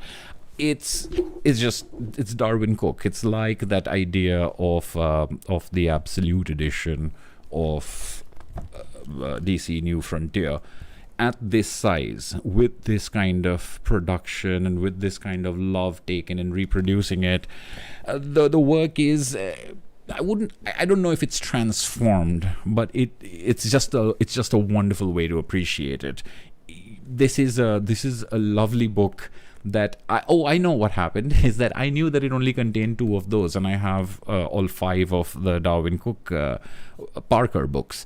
So I was like, what will I do with just one martini edition of half of the entire collection of stories, and I already have it, etc. And then when they announced the second martini edition completing it, I was like, okay, fine, all right, now you can have the whole thing if you have both volumes, so I guess I'll pick that up. And then when I saw it on sale, I was like, fine, I'm going to get it. And of course, that's the second edition, the second volume with the rest of the stories has now been delayed over and over and over again. So that was something, and that's what happened. See, I wasn't waiting for anything. I was completely fine with my Parker, having a good time, and then I got tempted and I bought this, and now I'm watching to see when the second one comes out. This is ridiculous. I put myself into this situation because it's such a beautiful book, and it's gorgeous, and I can completely understand, completely agree with why it won the Eisner for best reprint album, just the way that I can understand about the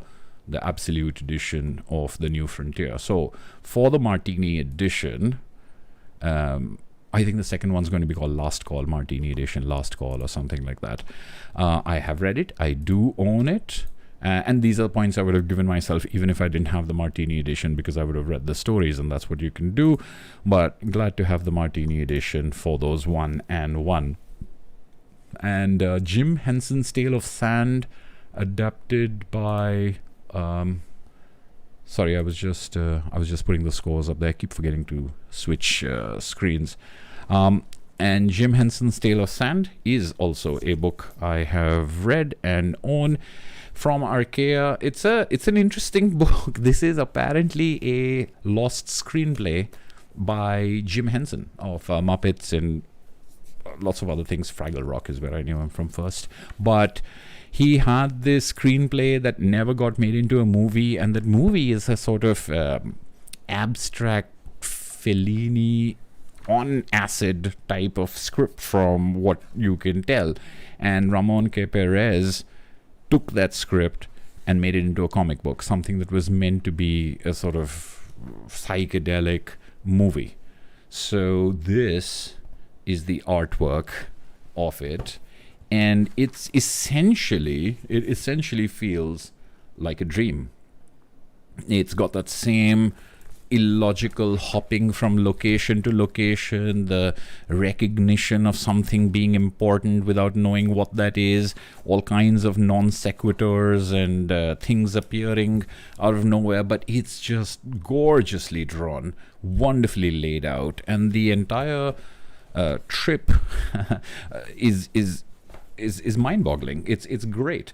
I have to say though, I'm not completely sold on this. It's a fun thing for me to look through. I've read through it twice, I think, and I never think, oh, let me go back and read A Tale of Sand again. It ends up becoming, for me, more like a curiosity, not quite a coffee table book to flip through or something like that, but the lack of a coherent narrative as far as the traditional sort of arc stuff is concerned, will weigh down on some people who are more narratively inclined like me. But I think there's still a lot of interesting stuff, and especially because it's a screenplay that already existed and an artist took it upon themselves to illustrate it. It's still a singular work in a way that the collaborator is not really collaborating, it's just an adaptation. So I think it comes from Jim Henson, and it's titled Jim Henson's Tale of Sand because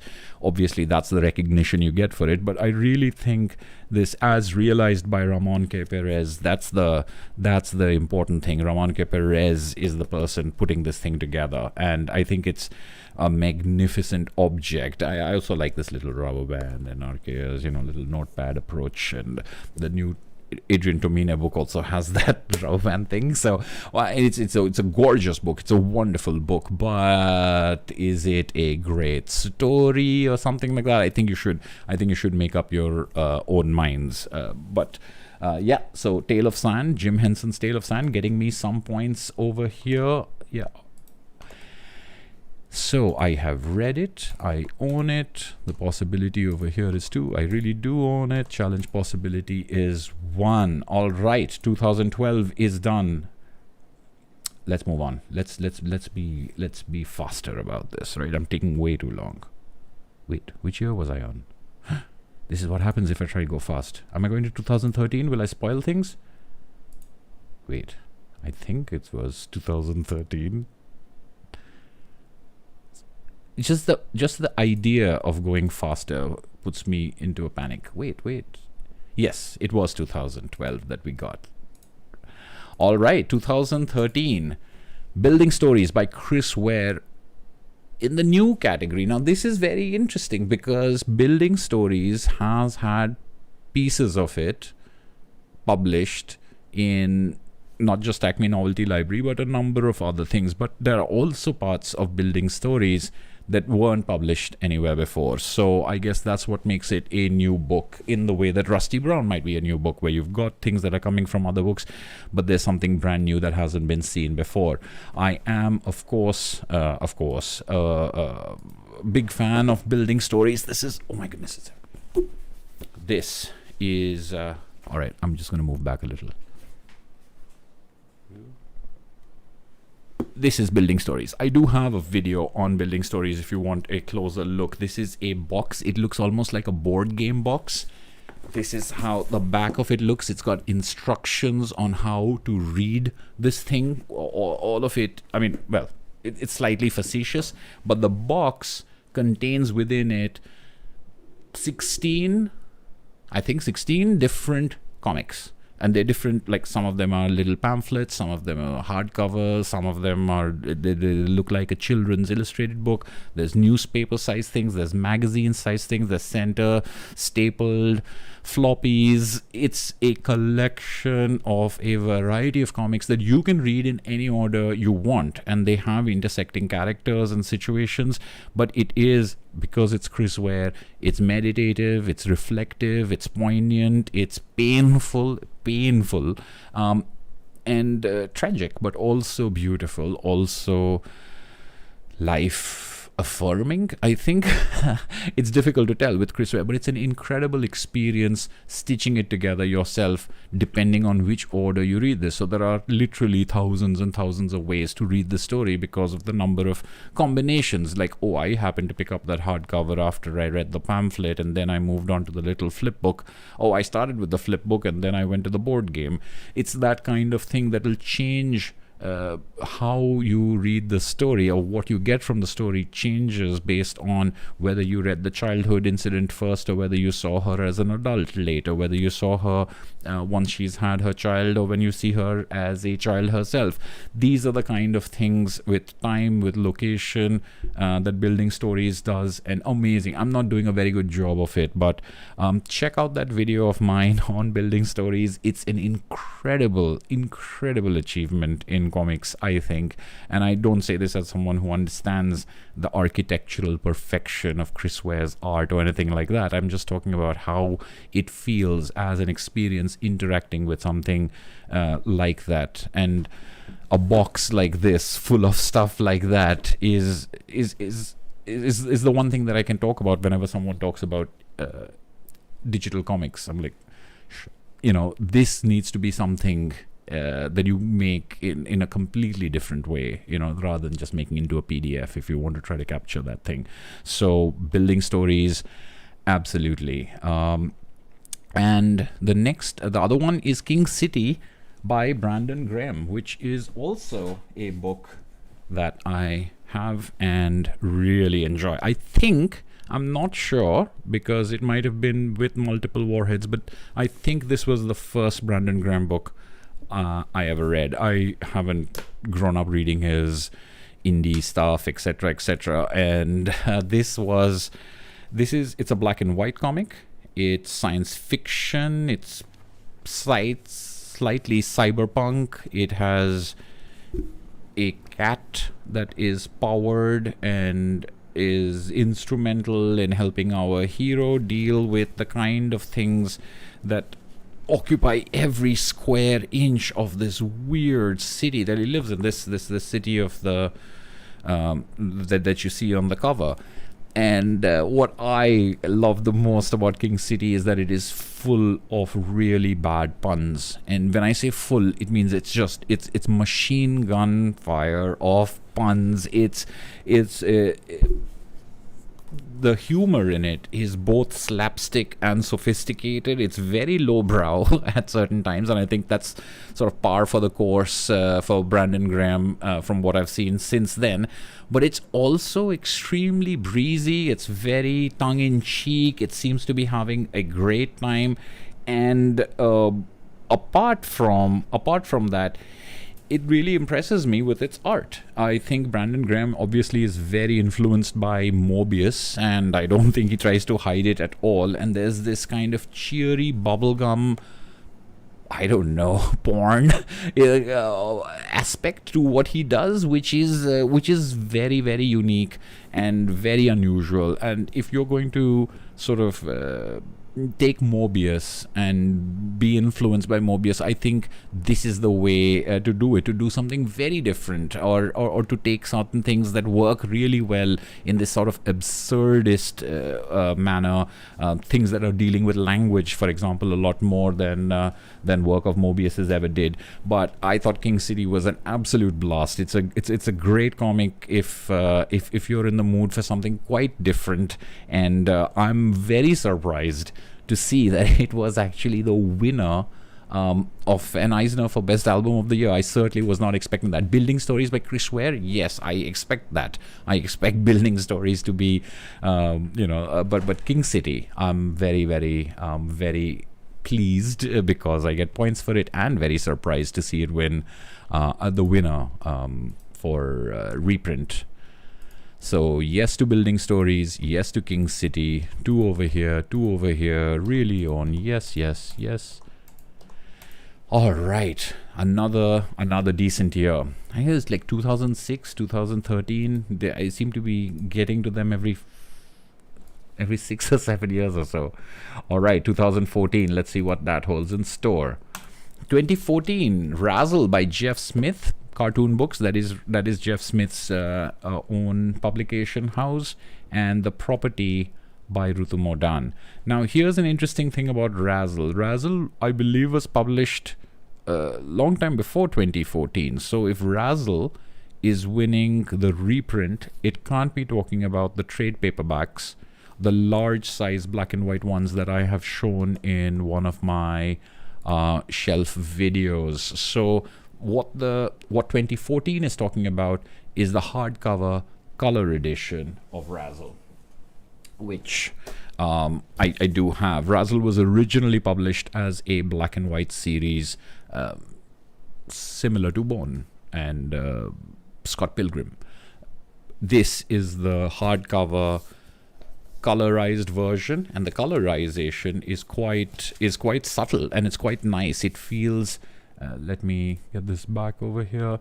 It feels different from the more bright kind of colors that we would have seen in, let's say, Scott Pilgrim's Recolors or Brian Lee O'Malley's follow-up Seconds. And it's also not as bright as the colors in Bone, which is fine for this noir sci-fi story. It's about an art thief, but because you can't steal Picassos here, or there are only a certain limited number, he steals Picassos from parallel dimensions. So it's an art thief, dimension hopping, then it's about Tesla, and it's a great sci-fi romp. I like it better in the black and white. I just do. But the color is not bad. The color is, I think, much better than I thought it was going to be, and this book was a present from someone who knew I liked Razzle, who thought that I might enjoy having a color edition to go along with my black and white ones. And I do like it, but it's not as good as the black and white ones. I like the fact that it's hardcover, but also this is smaller in size, and those ones are there. But this is the one that won the Eisner, not those trade paperbacks. So I'm going to take the points for Razzle over here. So I have read Razzle. I own Razzle. That's a 2. I really own it. Thank you.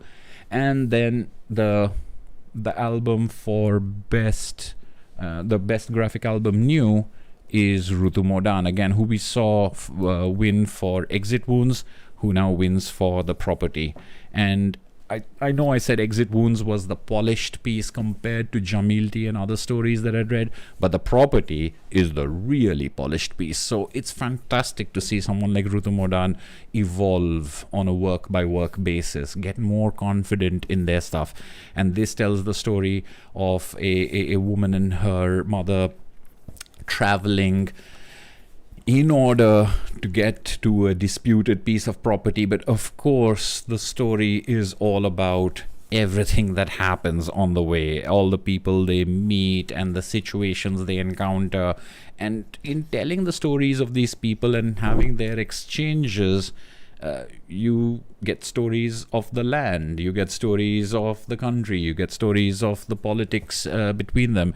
It's a lovely, lovely read. It is, I would say, read Rutu Modan. If you haven't, read Rutu Modan in chronological order, because that joy of seeing that evolution, of getting, as I said, more confident and more ambitious with your work, while still keeping it, focused by keeping it intimate. The epic nature of the story you want to tell is incredible for something so small, for something so intimate. So I love The Property, just like I liked Exit Wounds before it. The Rutu Modan is someone, as I said, I'm ready for their next book as soon as I'm done reading the book before. So good to see this. Good to see this year again. So 1, 1, 2, 1. 1. All right, 2014 was also a good year, so that's good. So we had 2 good years in a row, I think, right now. 2015, what will you bring? 2015, This One Summer by Mariko Tamaki and Gillian Tamaki from First Second wins Best New Graphic Album, and Through the Woods by Emily Carroll wins a reprint. And that's a reprint because a lot of Emily Carroll, if not all of Emily Carroll's comics collected in Through the Woods were originally published on her website. And in fact, I think you can read most of them on her website. So if you've not read the book, head over to the website and take a look at things, including a story. Well, I think all of these stories, as I was saying, but definitely His Face All Red. His Face All Red, yes. So this is Emily Carroll's Through the Woods. I've talked about it in my best Gateway Comics video, the same one that I talked about, American Born Chinese. These are horror stories, but they're not the kind of horror stories you might be thinking of. They're not gore, they're not scary from that jump scare point of view. They are fairy tale creepy, but taking the sanitization of the fairy tales back out and sort of returning them. It's a very Angela Carter, is that the person I'm thinking of? The Bloody Chamber and The Company of Wolves. It's that kind of storytelling with some luscious art, lettering, painting. All of it is gorgeous, and the writing itself is so poetic and so musical that creepiness factor, the chill that kind of comes up in the back of your neck and then starts traveling through your body is very much manipulated on a panel by panel, page by page basis in a way that I found to be absolutely fantastic. If you must have screaming, shouting, gutting, and body horror or something like that in your horror, then this is not going to be that kind of horror. People might even say it's not scary. Well, first of all, I scare easy, I guess, because I found it scary, but I also found it scary because it made me, like the best things, it made me scared of what's outside the window and what's under the bed and what's in the cupboard. It made me scared for myself. I wasn't scared for the character in it only, and that I think is a sign of like really good storytelling and really getting under my skin, but in a very beautiful way. You're looking at paintings, you're reading poetry, and you're getting scared. That's a terrific achievement, and I really love Through the Woods. So it's a great collection. Glad to have points for it too. All right, so I'm going to go ahead and put those points in. Through the Woods by Emily Carroll. These are the possibilities. These are the scores. Good job, I say. And This One Summer by Mariko and Gillian Tamaki is, I'm sure you've heard me say this before, and I'm sure you've heard other people say this before.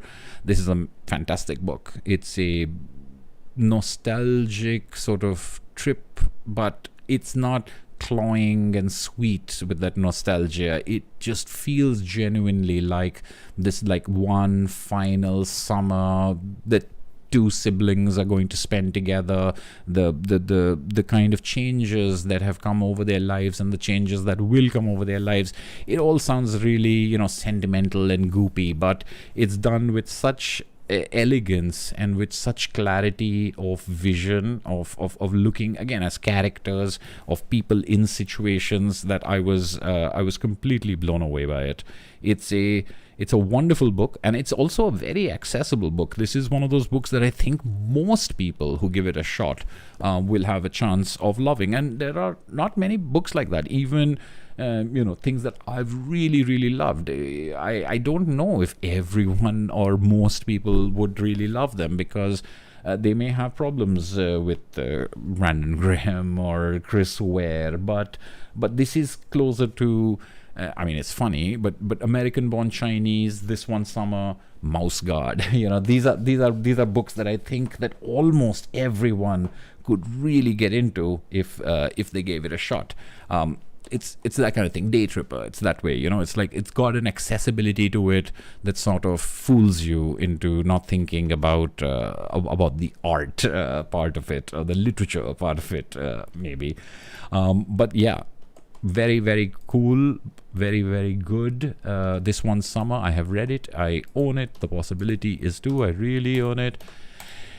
Whew.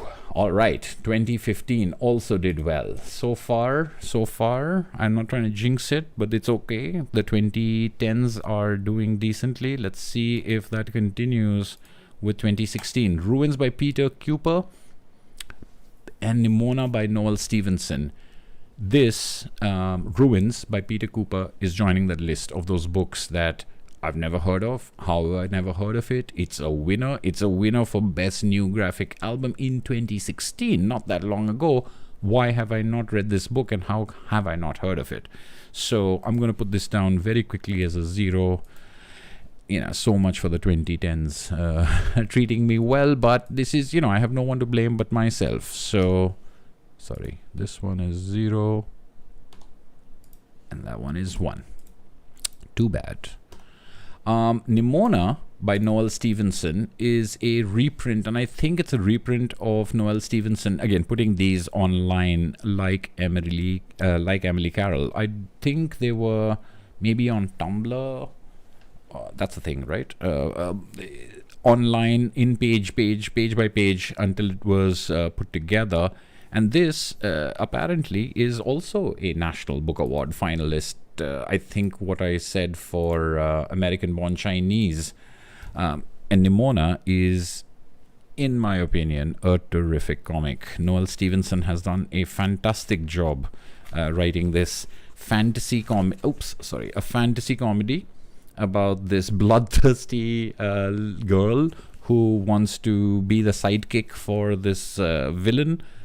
And then there's this very noble, heroic figure as well. But the great thing about Nimona is how nothing is as you would expect it. How the hero is not really that heroic, and the villain, although he's definitely a villain, is most times way more noble and heroic than anyone else. And Nimona, the lead character, is such a vicious little bloodthirsty person, but the story also has a lot to do about identity and how you label yourself and how other people label you. And it's a very clever way to tell this, is to talk about these things in the guise of this medieval fantasy with magic and understanding certain tropes and expectations from that. I think it really surprised me how hard this book hit and how serious it was about certain things, because it starts off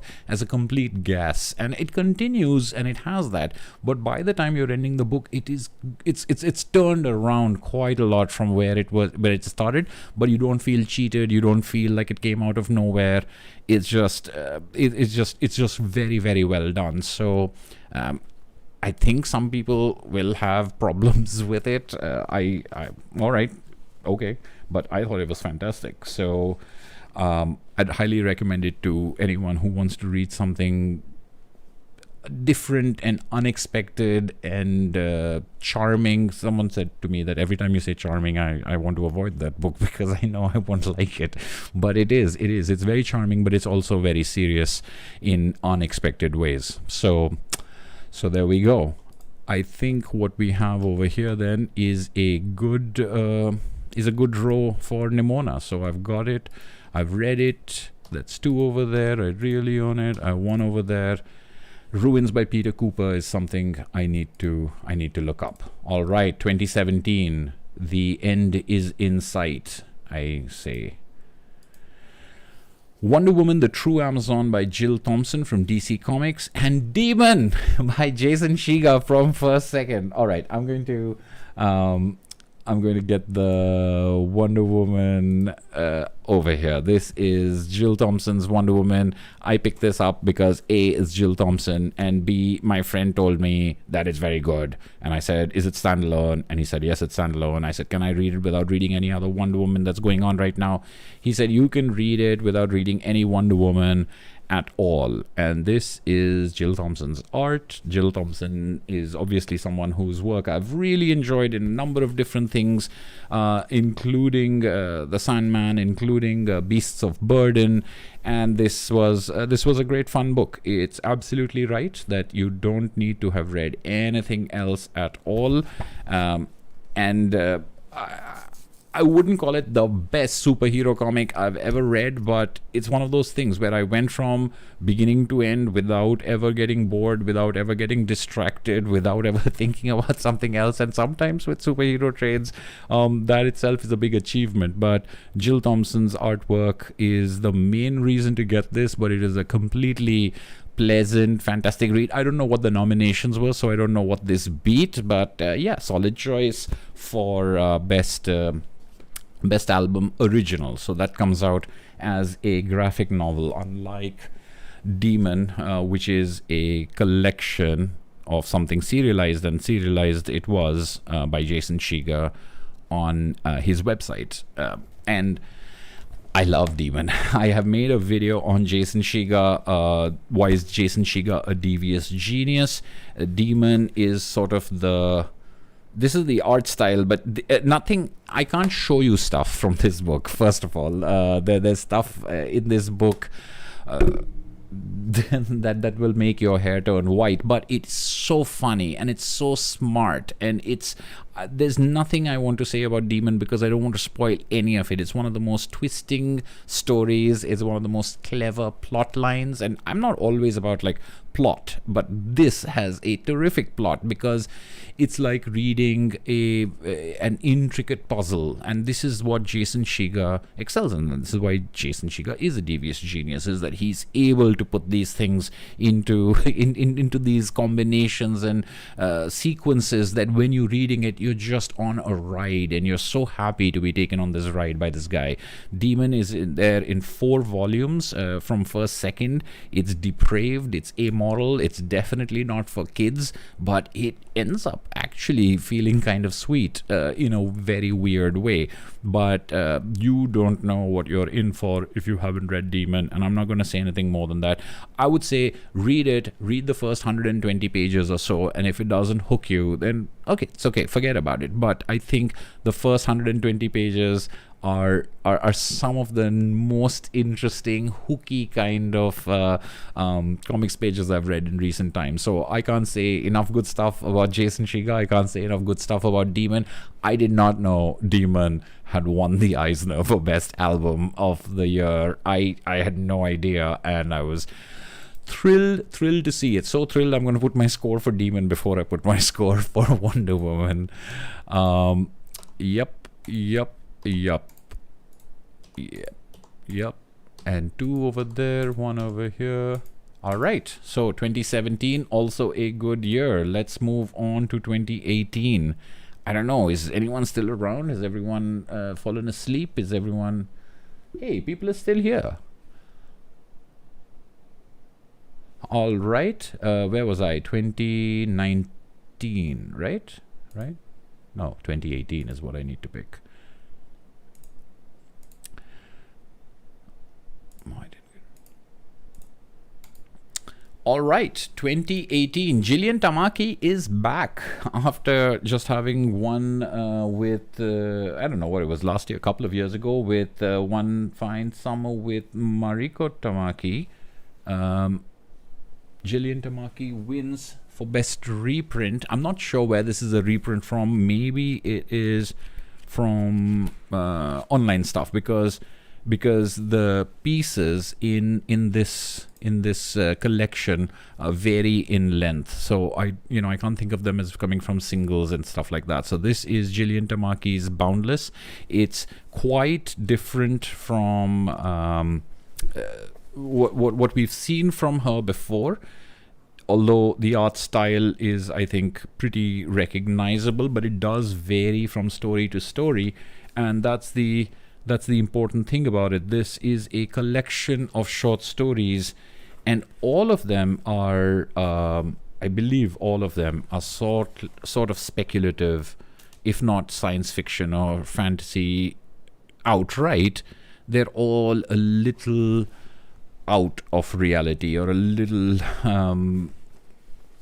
different from what we would consider a realistic story, because in each one of them a sort of boundary that confines us in everyday life is pushed or crossed. And that's, I think, where that's where the title Boundless comes from. Is all of these stories are about going past a particular boundary in different ways, and then the kind of weird and strange results that come from that. It is interior, it is cerebral, but not in an opaque or alienating way. If you're a fan of Gillian and Mariko Tamaki's book, check this out. It's different, but I think in some ways it's more experimental and more mature, and definitely worth a look. So that's Gillian Tamaki's Boundless. And in the best original or best new graphic album category, you have my favorite thing is Monsters by Emil Ferris, which is perhaps one of the most praised and discussed or lauded comics of recent years, and it's a debut, so that makes it just one of the most phenomenal things. I'll just show you kind of the things. This is what essentially looks like ballpoint pen work in a child's notebook, which is the way the whole book is. So even if you look at the spine, you'll see that it has that appearance of as if it's been drawn in a school book. And all of the stuff that you see, whether it's pages like this or splashes like this, is drawn on that with these color pens, something that you can see straight away from the cover. So the art skill, the cross-hatching, the colors, the composition, all of these things are obviously immediately attractive, but it's the story of a young girl. I think, I forget how old she is. I think 10 maybe, or maybe it's older, growing up in Chicago in the 1960s, and the social strife and the things around her. And there is a neighbor who dies, and this young girl who is a big fan of monster movies and monster magazines, and she reads about these monsters. She decides to take on the detective's role of solving this murder case, because this person who has died was also a Holocaust survivor. So it brings in the Second World War and civil rights and family life and monsters and psychological deviation. all into a story that I cannot believe how a story like this has been made. And I don't mean coming up with the idea. It's like putting all of those elements together in a way that looks like nothing you've seen before, and then explores these different things that it has set up. It's magnificently done. And the second part of this story has been long awaited. It was supposed to come out about 2 years ago, and I think it's very delayed because I can just imagine how long it takes someone like Emil Ferris to do this on a page-by-page basis, and that's just the executing of it. When you're thinking about what the story is actually going to be and how it's going to bring together all these different things the way that it's been doing so far, it's one of my most anticipated books that never seems to arrive. But I'm glad to have My Favorite Thing is Monsters. I didn't know it was going to be a 2-part book when I bought it, so I might have waited for a second part. But I wouldn't say it's a cliffhanger or anything like that. It will be a continuation, but you can pick this book up and read it as one full, complete book with no issues at all, I would say.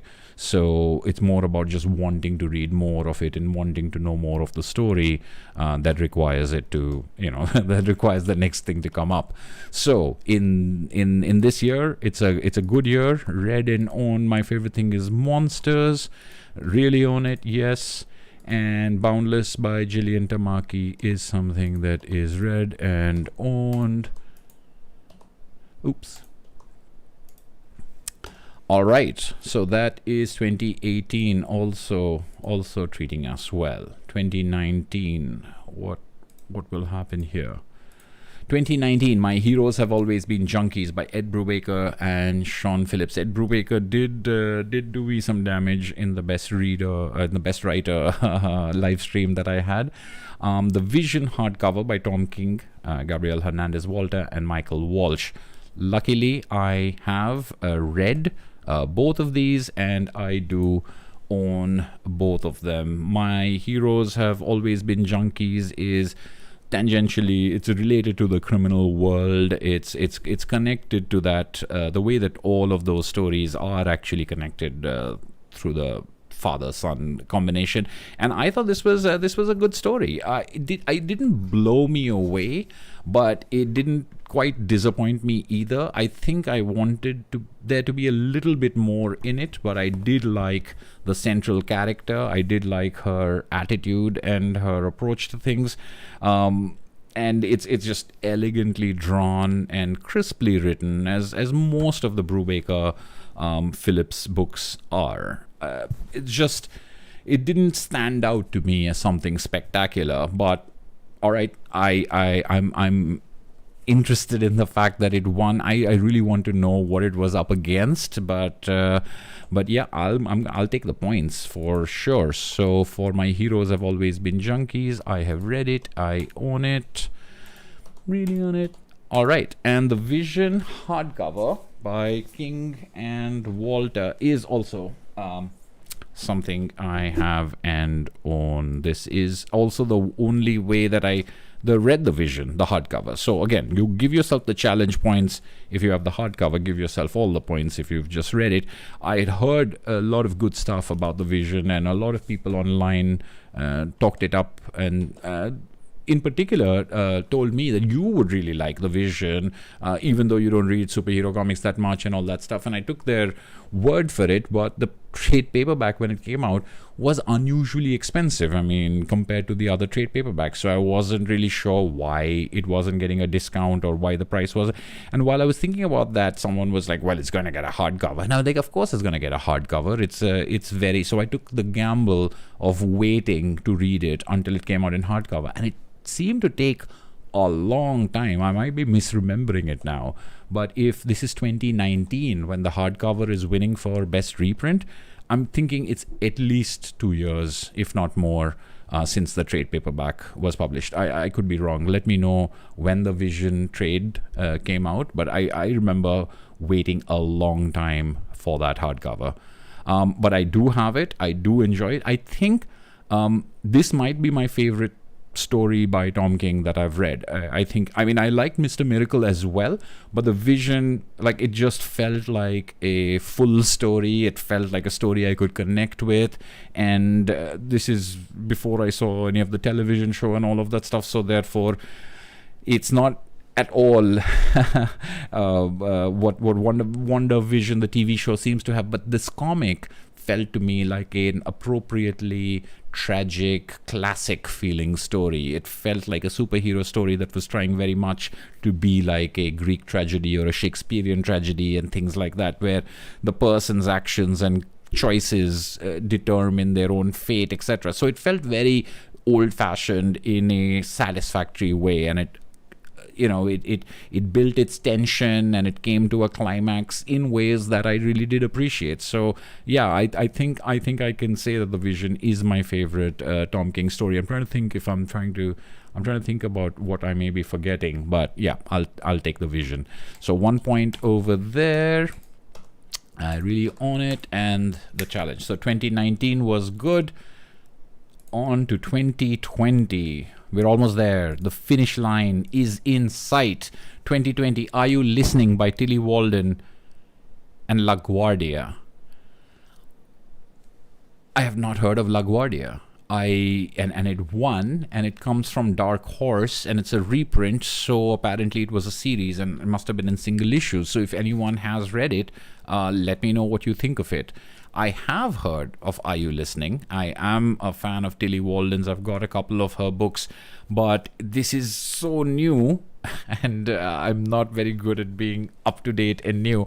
I got on a Sunbeam was the last Tilly Walden book I purchased. So at this point of time, I will have to sadly give myself 0 in 2020 against both, because I haven't read them. I do not own them. In the case of LaGuardia, shamefully, I haven't even heard of it. So right at the end, I was having such a good, I had a decent streak there, right? I was doing well, but 2020, oh my goodness, did the brakes really get slammed over here. It's a 0 all around, and I'm all right. Well, as I said with the Best Writer Awards, I'm not a very current reader, and I do think that awards should be looked at 10 years later, as I was saying earlier. So I'm not surprised that some brand new books out there, some books that recently came out, are books that I have not been able to get to. I think that's pretty standard for me. So 2021 will have Pulp by Ed Brubaker on Sean Phillips. I have not read Pulp. I've talked to a lot of people who've read Pulp. Some people said it was great. Some people said it was not that great. Some people said, I wish there was more, or it was longer, which was exactly what I'd felt about my Heroes Have Always Been Junkies. And so I was like, oh, and it was expensive. So I made all these excuses for not jumping on the Brubaker and Phillips new book out there. And I was also maybe expecting that hopefully it gets collected somewhere. Then someone said, no, it's never going to be collected. You better buy it in this format. And they were like, oh, I don't like to be bullied. I'm not going to buy it in this format. So I don't know. These are all excuses for why I have not yet read Pulp, why I still don't own Pulp. And it's an Eisner winner for Best Album of the Year. Wow, who would have thunk it? I mean, probably a lot. Brubaker, he's one. I mean, we saw in the writer category as well, but it's all 0. It's all, no, that one is 1. This one is 0. Unfortunately, and also in 2021. Hey, guess what? I have a 2021 book. So at the very end, the last category, the last book of the evening, where I'm not supposed to have anything, I do have Simon Hanselman's Seeds and Stems. This is a very recent edition. I started reading Simon Hanselman very recently, and I logged it on this channel saying that Mega Hex is the first time I'm reading that. And when I had read off it, I was trying to find out what order I should read Simon Hanselman's comics in. They said you read Mega Hex, that's the collection of the early ones, then you'll get onto, and there's an order. So I started reading that, and I read it and I enjoyed it, and I got a couple more books, and then this book was announced as a collection of Hanselman's earliest Meg and Mog comics, and their Meg, Mog and Owl, in fact, it's titled like this. And I was like, hold on, I thought that other one was the the earliest comics. Like, no, these are from the zines. These are from like self-published comics. These are from even before. And because I like that chronological reading, sometimes I was like, okay, I guess before I read further, this is the book I should read. Although this is being published very, very recently, obviously, as we can see. It's a reprint, but it was just published in 2021. But I picked it up because I was in the middle of reading Simon Hanselman, and this was a great way to get into his earlier stuff, which is reproduced just the way the comics were made, including with the page color, I'm guessing from Kinko's or some equivalent, like that. It's raw, it's excellent. I've really been enjoying Meg and Mog. Very compelling in spite of not really understanding why they're compelling. This urine colored dust jacket is not an accident. Great stuff. I like it. It's not everyone's cup of tea, but it's surprisingly, and I think the later stories get even more surprisingly complex. They have depth. They're talking about trauma. They're talking about damage. They're talking about depression. They're talking about anxiety in ways that I've never seen handled before, and that profanity kind of, and I don't mean swearing only, but the profane nature of its approach seems to make it a lot more, it makes these stories a lot more powerful and a lot more potent than someone kind of lecturing you on things that you don't know about, which in my case are a lot of things. So I really appreciate the very twisted and sort of skewed view that Simon Hanselman takes in order for me to empathize with these characters and understand what's going on, because, as I said, these are not people I would ever want to know, not people I would ever want to hang out, but I find their lives compelling. I find their actions compelling, among other things. So miraculously, I would have to say, I pull out a 2021 book in the red-owned file, which would never happen, and usually would never happen in any category. So I'll take it, and I am done. Oh my goodness, that is 2021. Let me see if I got all the years. Right, 88, 88, 89, 90, 91, 92, 3, 4, 5, 6, 7, 8, 9, 2000, 1, 2. I seem to have filled out all of these things. All right, time to check my score. I'm not feeling good about this, everyone. I don't think I've done as well. All right, so I've got a read of 49 out of 132. In this case, the 132 is the total thing. So I've got 95 out of 132 for the non-challenge thing, which is okay. It's a little better than I thought it was going to be. It's not as good as I would have liked it to be. But okay, 95 out of 132. As far as the challenge is concerned, 41 out of 65.